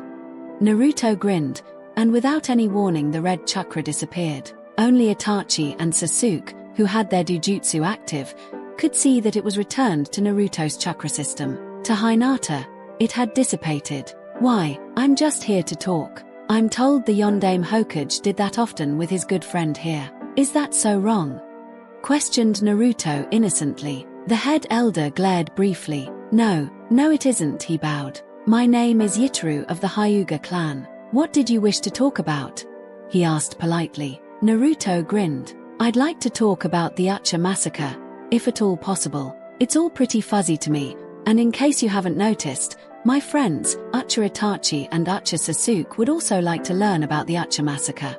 At that statement, every Hyuga save for the 5 elders vacated the open-air room, leaving them alone. Yitaru sneered. "Why should we tell these traitors what they already know? Is that not the reason that Itachi left the village? Is that not why Sasuke left the village? They know what happened." Yitaru shouted. "Now leave my home or dash. Methinks he doth protest too much." Hinata interrupted. "If they do in fact know, why are you so upset? Let us drop these facades, you sniveling pile of pig snot. Everyone in this room knows the truth of the Uchiha massacre and the Uzumaki massacre. The Hyuga orchestrated everything. They sold the Uzumaki to the Kyuubi and double-crossed the Uchiha, all so that they would be the only powerful clan of Konoha." Hinata finished, yelling. She stepped to the side so that she was right next to Naruto. "Surely you cannot be so bold as to speak such accusations in my house dash. You had no right."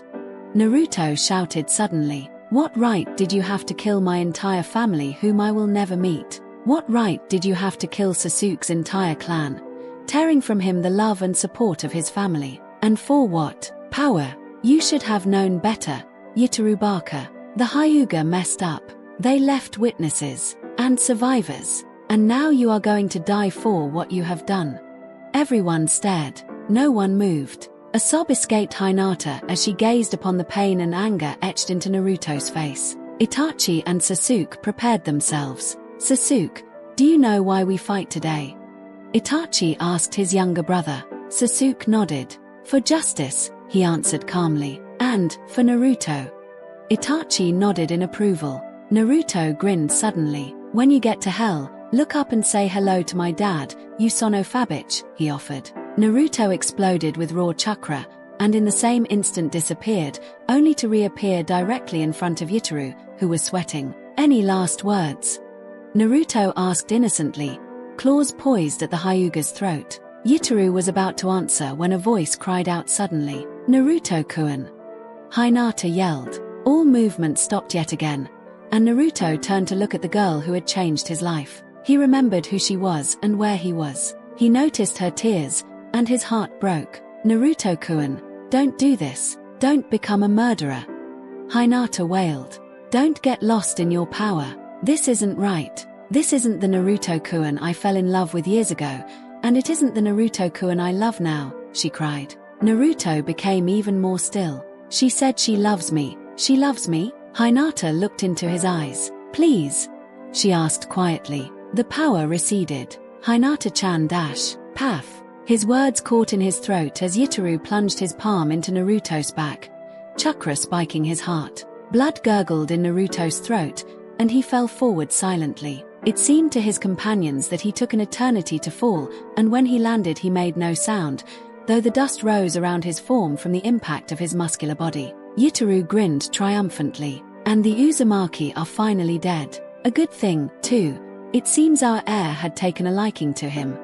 Yutaru jumped when a puff went off in the courtyard, and he nearly wet himself when he saw the Godame Hokage standing on the grass, tears on her face and rage in her eyes. Hokage-sama, what are you doing here? I assure you, I can explain dash. He was interrupted by yet another puff. Yutaru followed the sound and was shocked to see that the smoke surrounded the spot where Naruto had fallen. When the smoke cleared, he was gone. This time, there was no smoke to accompany the arrival. This time, Yutaru really did soil his robe when he saw Naruto standing in front of him calmly. You know, my dad single-handedly turned the tide of the Leaf Rock War with the Hiroshin no Jutsu. Fitting that I use the technique here. The first time it saved your life, and you repaid my father by making my life hell. This time, it ruined your life, and now your life will be a living hell. Naruto stated. You're rather unlucky Hinata-chan stopped me from tearing out your throat, because I guarantee in a few days, you'll wish I did. Tsunade Bie-chan, if you'll do the honors. Naruto asked indifferently. Tsunade wiped the shock from her face with a death glare. Hyuga Yutaru et al. You are charged and convicted with the murder of the Uchiha clan, the murder of the Uzumaki clan, and the attempted murder of Uzumaki Naruto. You are sentenced to life in the shinobi prison, no parole. Tsunade snapped her fingers, and 12 anbu puffed into the courtyard. Remove this taint from the Hyuga compound. She turned to Hayashi. I apologize for the inconvenience, but you're going to have to find some new bookkeepers or whatever these elders did. Hayashi bowed, and when he was upright, Tsunade swore he was grinning. Hi, Hokage-sama. It will be my pleasure. Tsunade turned to Sasuke and Itachi. You two, see me in my office. You need to be reinstated as ninja, and I have to tell you where you will be living. Sasuke and Itachi nodded and followed their Hokage out. Sasuke glanced over his shoulder at Naruto, but before their eyes could meet he was outside. Hinata realized that the courtyard was deserted. She approached Naruto tentatively. Naruto-kun, she asked softly, are you okay? Naruto looked at her, and her heart melted at the sadness in his eyes. Without a word, her motherly instincts took over, and suddenly Naruto was in her arms and he was sobbing ferociously into her shoulder, and she was whispering in his ear. After a few minutes, Naruto's tears dried and he laughed helplessly. I told myself I would never cry out of sadness again. Hinata pushed him away so that she could look into his eyes. You're only human, Naruto-kun. It's okay to cry. Proof that we had a creator is that he gave us tears for our sadness. Naruto nodded, smiling, then he frowned. Actually, you're wrong, Hinata-chan. I'm not just human, I'm a half-demon. Hinata's eyes widened, the cubies merging. Naruto nodded again. I'll understand if you don't want to mf. He was cut off by soft lips pressing against his. When they pulled away, he shook his head. I don't know what I did to deserve you, Hinata-chan. She giggled. Well, I could say the same. But Naruto shook his head. You said you loved me? He asked quietly. Hinata pressed close to him and kissed his cheek. Yes, I do, Naruto-kun. Now more so than ever. So don't even think about going away, she said playfully. Naruto smiled softly. I love you too much to do that to you. He kissed her again, and she melted into him. It seemed that, finally, things were looking up for a long time. Many miles away, in a deep network of caverns, caves, and tunnels, a man watched 2 disembodied hands. 10 rings glowed softly, 4 rings went out. The man got up from his seat and looked at their kanji. So Orochimaru is dead, but so are Sasori and Deidara, he said softly in a voice full of power. But Itachi. He looked at the ring more closely. Itachi is still alive. The leader of the organization known as Akatsuki returned to his chair and his thinking. Always thinking, always planning, always plotting. Alive. But it doesn't matter. The leader said to himself. And he planned for the strife to come. Hinata pulled away from Naruto slightly. Feeling Naruto rest his chin on her forehead, she sighed. We should return to the Hokage's office, Naruto-kun. Naruto nodded. Yeah, besides, we need to get paid. I'm running low on ramen. Hinata laughed. I doubt that. Let's go. Meanwhile, Sasuke sat before the most buxom woman he had ever seen. She looked vaguely familiar, but before today he could have sworn he had never seen her. So, she began suddenly. I suppose your idea of thanking me for healing you those years ago was to betray Konoha and side with Orochimaru. Sasuke sighed. Hokage-sama, what I did was wrong, very wrong. I acted out of jealousy and hatred and a lust for power. Though I see now that I was not myself when I had the cursed seal, since Naruto removed it. Wait a minute, Naruto removed your curse seal. Tsunade interrupted. Show me your left shoulder. Sasuke complied, sliding off the end of his white gi to reveal plain skin. With no trace of the mark of Orochimaru, Tsunade examined it, even placed a hand engulfed in green chakra on the site, but could detect no trace of the taint of Orochimaru. I can't believe that, boy. Anyways, so what were you expecting when you returned to Konoha? Tsunade continued. Sasuke bowed his head. I expect to be brought to justice. The thought of death does not frighten me now that I know the truth of my brother. Sasuke looked to Itachi and winked. And now that there's another Uchiha, there's another chance to rebuild the clan. Itachi grinned. Sasuke remained somber as Tsunade looked at him, almost appraisingly. Then she laughed. Ha! Kill you? Kill a genin trained by one of the legendary Sannin? I don't think so. Tsunade stood up. Death is the easy way out, and in fact Konoha doesn't have a death sentence. So you will not be killed. You will be reinstated as a genin. You will take a test of my choosing, and if you pass you will become a jounin. If you become a jounin you will become the 5th member of Naruto's team. Itachi! She shouted suddenly. He rose to attention. Hi, Hokage-sama.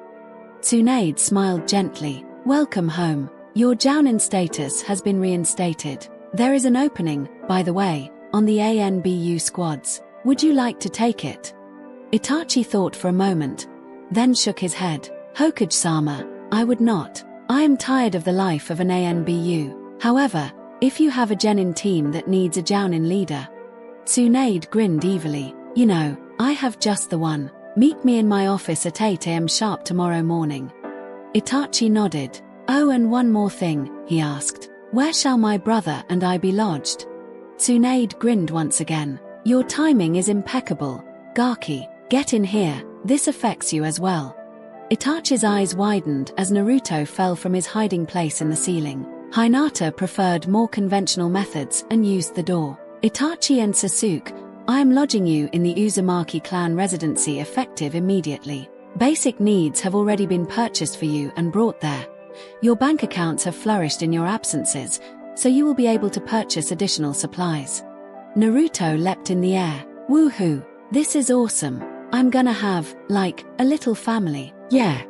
Without even thinking, Sasuke bopped Naruto on the top of his spiky blonde head. Barker, he said amusedly. Naruto yelped, rubbing his head, then stared at Sasuke in amazement. Sasuke shifted uncomfortably under his gaze. What?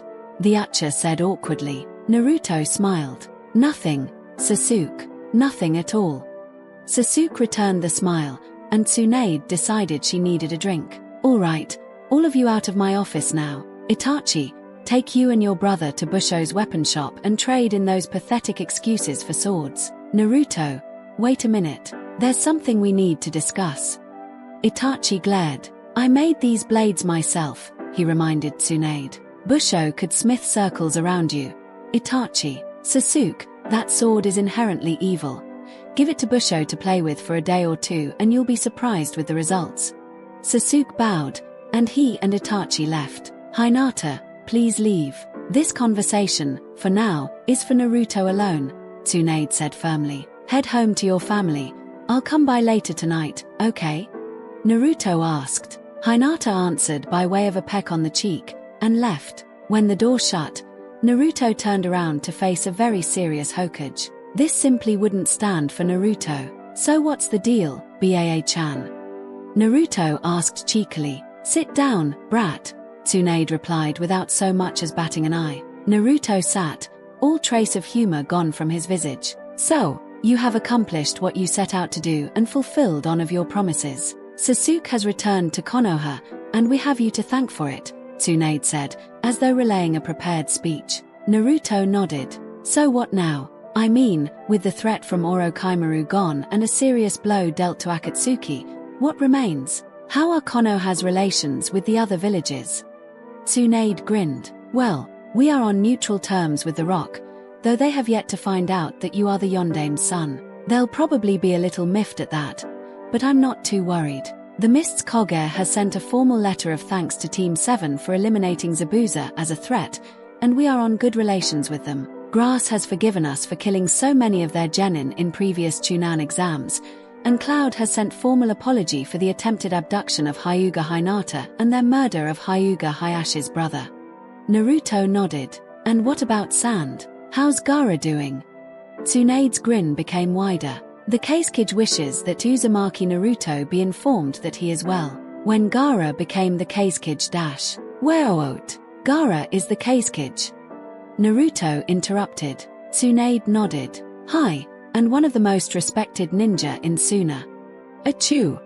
Gaara sneezed. When he had recovered, he frowned, and the people around him edged away slightly. They loved their Kazekage, but no one in their right mind wanted to stand next to a frowning Gaara. I've never sneezed before. Never. Gaara thought. What the hell? Naruto leaned back in his chair, processing this new information. I see you finally got them to respect you, Gaara, Naruto thought. Which brings us to your next mission. Akatsuki won't be active for a while, and as you've probably guessed, the villages are in general accord with one another. However, Suna has come to us with a problem, one that is directly related to you, Naruto. Obviously, as you know, Gaara is the Jinchuuriki for the one-tailed raccoon demon Shukaku. Akatsuki is not discriminate in their desire to acquire the demons, and Suna has become aware that Gaara is on their hit list. They have no interest in losing their Kazekage again, and have asked Konoha to send someone to Suna who can, and I quote, help us prepare to defend against the Akatsuki. Tsunade leaned back and allowed Naruto to catch up. He surprised her. You want to send me and possibly my team to Suna to prepare their defenses against Akatsuki, Naruto stated confidently. Tsunade smiled. You've grown, Naruto. Yes, that is what I was going to ask you. This is not a mission, so you do not have to accept. However, if you do accept, I have some news for you which you will not hear unless you accept. The bait was set, and Naruto was hungry. My team and I accept the mission, Naruto confirmed. So spill it. What's the news? Naruto howled excitedly, all trace of propriety gone. Tsunade grinned. I want you to do my paperwork. Naruto face vaulted. Literally, Ba-chan, you're kidding, right? Tsunade grinned even wider. Nope. She got up from behind the desk and stood behind the chair. Sit down, brat. Grumbling, Naruto sat himself down. In front of him was the usual mountain of paperwork, but directly in front of him was a single packet of papers. Naruto could not contain his curiosity, and read it. It was a mission report from a team of Chunin describing their encounter with a camp of bandits. So what do you think, Naruto? I've been puzzling over that one for a while now, Tsunade remarked offhandedly, though truthfully she was dying to know what Naruto would say. It seems that the Chunin wiped out the bandit camp as per their orders, but I don't think they got all of them. I think that camp was just one of many in a network of camps. The evidence of scrolls and other writing implements they found in the tents suggests that they were reporting or at least corresponding with someone. The trick is to find out who and where. I recommend giving this one to the Inuzuka to sniff out, Naruto finished thoughtfully. Tsunade stared at the tall blonde sitting in what was most likely to be his chair someday. Naruto, that's perfect. Gunma, she shouted. The senbon chewing jounin dropped down from the ceiling. How do they do that? Naruto wondered. Get Inuzuka Kiba and his sister for me ASAP. Gunma nodded and puffed away. Tsunade turned to Naruto, who had already set aside the mission report and was looking at the local farmer's report. When Tsunade noticed him writing something on another paper, she almost killed him. Naruto, what are you doing? She howled. Simply telling the farmers that they should be grateful we are stopping the local bandits and criminals from stealing their crops, burning their barns, and raping their daughters. As such, a small tax such as the one they currently pay should be no problem for them, Naruto said seriously. Tsunade stared at him again. Naruto, get your team to Suna. We'll discuss this when you get back. Naruto rose and nodded, somewhat puzzled by the triumphant tone in her voice. Shrugging, he formed the ram seal and shunshined away. The destination he had in mind was the Hyuga residence, so it was with trepidation that when he puffed into existence that he noticed he was in a bathroom. It was immaculate, with polished porcelain bathtub and sink. Neji-san, if Naruto comes by, could you tell him I will be with him in a few minutes? He heard a female voice call as it approached the bathroom. When he heard the reply, he wished he hadn't been so stupid. Hi, Hinata-sama, Neji called back. Naruto stared at the doorknob, fearing the worst. It jiggled. Naruto panicked. Now, Naruto is not stupid, as he deftly proved otherwise in the Hokage's office. However, hormones and love can cause people to do very stupid things. Naruto flung a kunai at the door. It landed with a loud thunk. Neji-san, Otu-san, intruder in the bathroom. Naruto heard Hinata yell. Oh shit, he thought. You're screwed, Kit. Good luck getting out of this one, Kyuubi said gleefully. Naruto growled, and was about to make a seal with his Sharingan when the door slammed open. Before Hinata could see him, Naruto jumped to the ceiling and hit himself with 2 kanji seals, one for invisibility, the other for masking one's chakra signature. Hinata leapt into the room, and Naruto would have fainted from relief when he saw that Hinata had clothed herself in a towel had he not been hanging from the ceiling. Hinata had her Byakugan activated and was scanning intently. Satisfied that she had scared whoever had intruded, she disengaged her bloodline. Naruto silently thanked Kamisama for his luck, then used the Shunshin Jutsu to puff away. Hinata never heard a thing, and disaster was averted. Naruto collected his senses on the street outside the Hyuga compound. I think I'll go get Sasuke, Lee, and Sakura first, Naruto thought shakily. He walked the path to Sakura's house and knocked on the door. A woman with pink hair, presumably Sakura's mother, answered the door. Oh, hello Naruto-kun. I suppose you're looking for Sakura. She's out right now. She mentioned something about Sasuke's Jounin test at the training area, so I'm sure she's there right now. Thanks for stopping by. You should come more often. As the woman closed the door, Naruto stared in awe. That was amazing. I've never seen anyone say so much without breathing. As Naruto made his way to the training area, he was delighted to see Sasuke standing across from Tsunade. A few meters away stood Lee and Sakura. The tension was thick enough to cut with a dull kunai. Sakura! Tsunade was shouting. Come here. Sakura nodded and walked over to her mentor. Hi, Hokage-sama. Whipping out a kunai seemingly from nowhere, Tsunade grabbed one of Sakura's arms and twisted it in a hold, placing the kunai behind Sakura's head. Sasuke, kill Lee or Sakura dies. Sasuke frowned. And when I kill Lee, assuming I can, you'll just let Sakura go? Hardly. No, the only thing I can do is attack you, and trust that Sakura will do what she can. Sasuke vanished, and Tsunade prepared for the attack. However, Sasuke surprised everyone when he reappeared right in front of Sakura and Tsunade, bringing his leg a few inches up. Sasuke slammed his heel down on Tsunade's toes. The result was predictable and immediate. I'll kill you, you brat.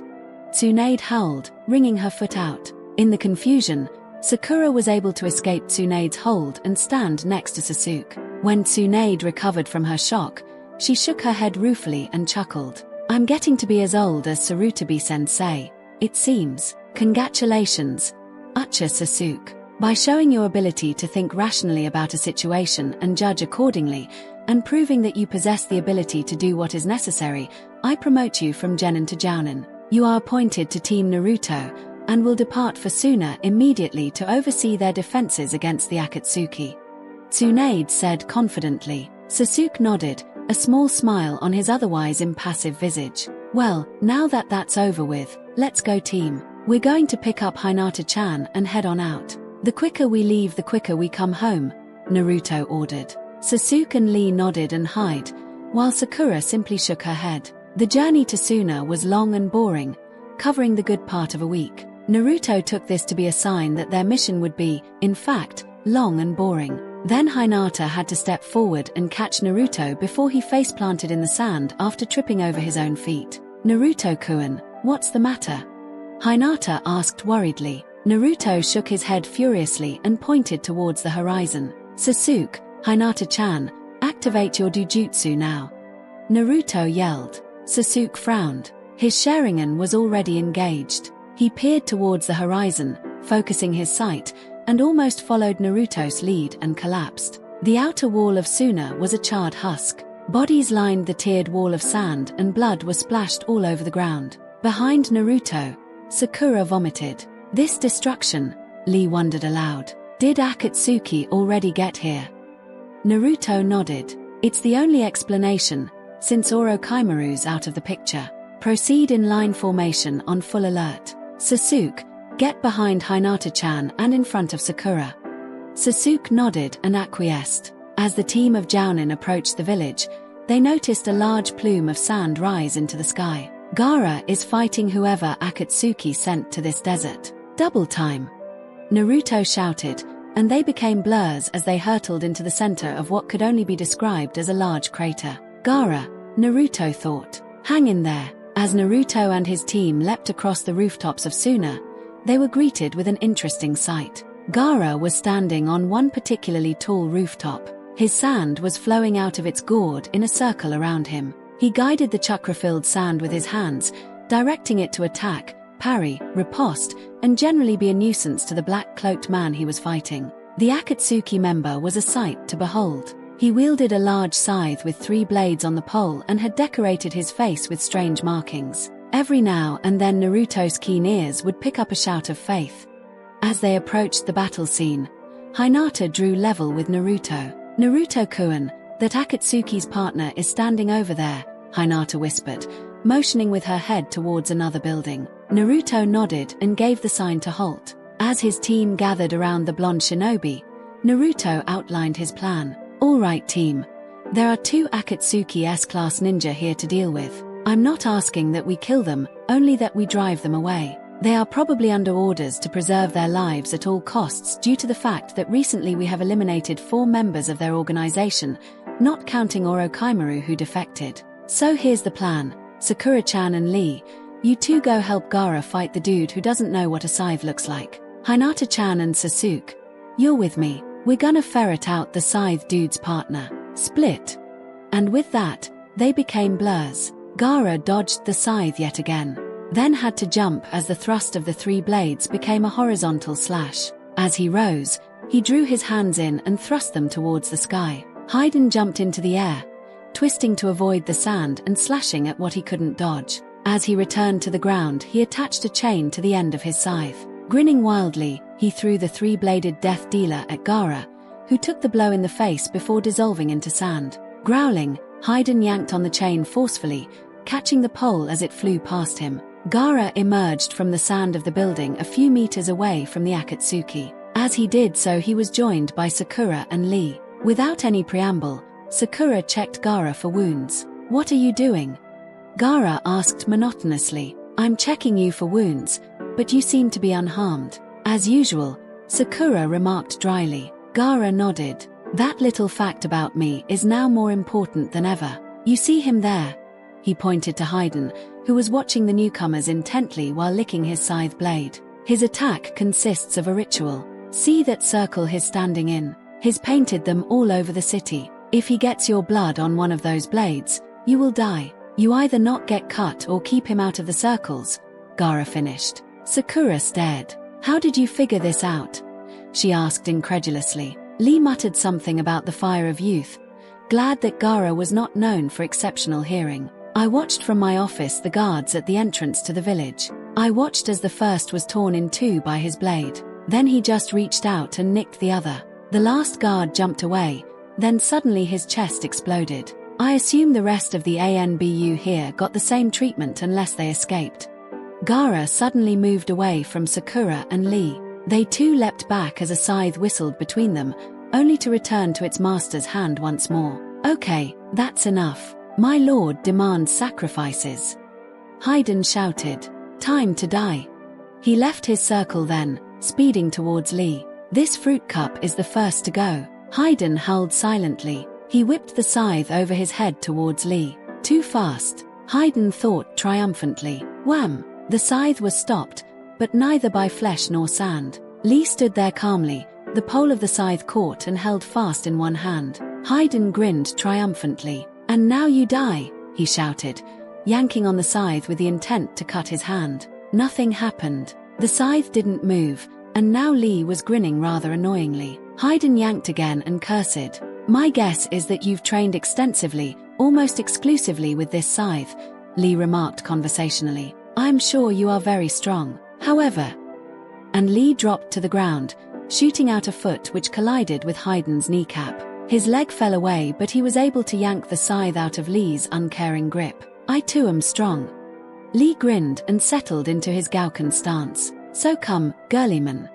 Sakura slapped a hand to her forehead. As powerful as Lee and his permanently opened gates were, she just didn't see the wisdom in insulting who was mostly likely one of the most powerful ninja in the world. Meanwhile, Naruto, Sasuke, and Hinata were running along a circular path which Naruto claimed would lead them straight to the other Akatsuki member. Then the other Akatsuki member found them. "I suppose you're looking for me," a voice said tauntingly. Naruto halted in his flight and turned about sharply. He stared at the man who looked like some sort of monster stitched together from the corpses of other humans. His eyes glared evilly out from sunken sockets. "Ah, and you are?" Naruto asked in a mockingly playful tone. "HMPH. Who I am is of no concern to..." "Oh, I see. Very well, I am Kakuzu. You are Uzumaki Naruto. My leader warned me that there was a chance you would be here." Kakuzu glanced in the direction of Haydn, who was now fighting Sakura, Lee, and Gaara ferociously. "You see, Naruto-san, I never liked my partner. Always blithering on about faith and redemption and punishment and all that bullshit. We fight too often to be productive, so the leader sent us here on a little mission. Before we left though, he told me that you might be here, and if you did come, I should leave with Haydn." Kakuzu grinned. Naruto shook his head. "You obviously are going to leave him to the mercy of Gaara.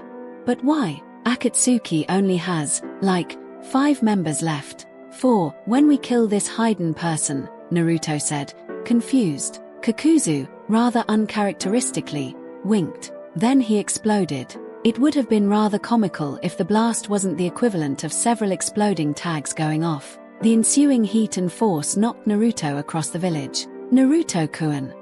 Hinata shouted, hurtling after her boyfriend, who had slammed onto yet another rooftop. Sasuke also began to follow, but noticed something about the remains of Kakuzu. There was no evidence. In fact, the only thing the Akatsuki left behind was a small note. Sasuke stared at it, then approached it cautiously when his Sharingan told him there was no chakra on the paper. He picked it up, then paled. "This explosion brought to you courtesy of Deidara."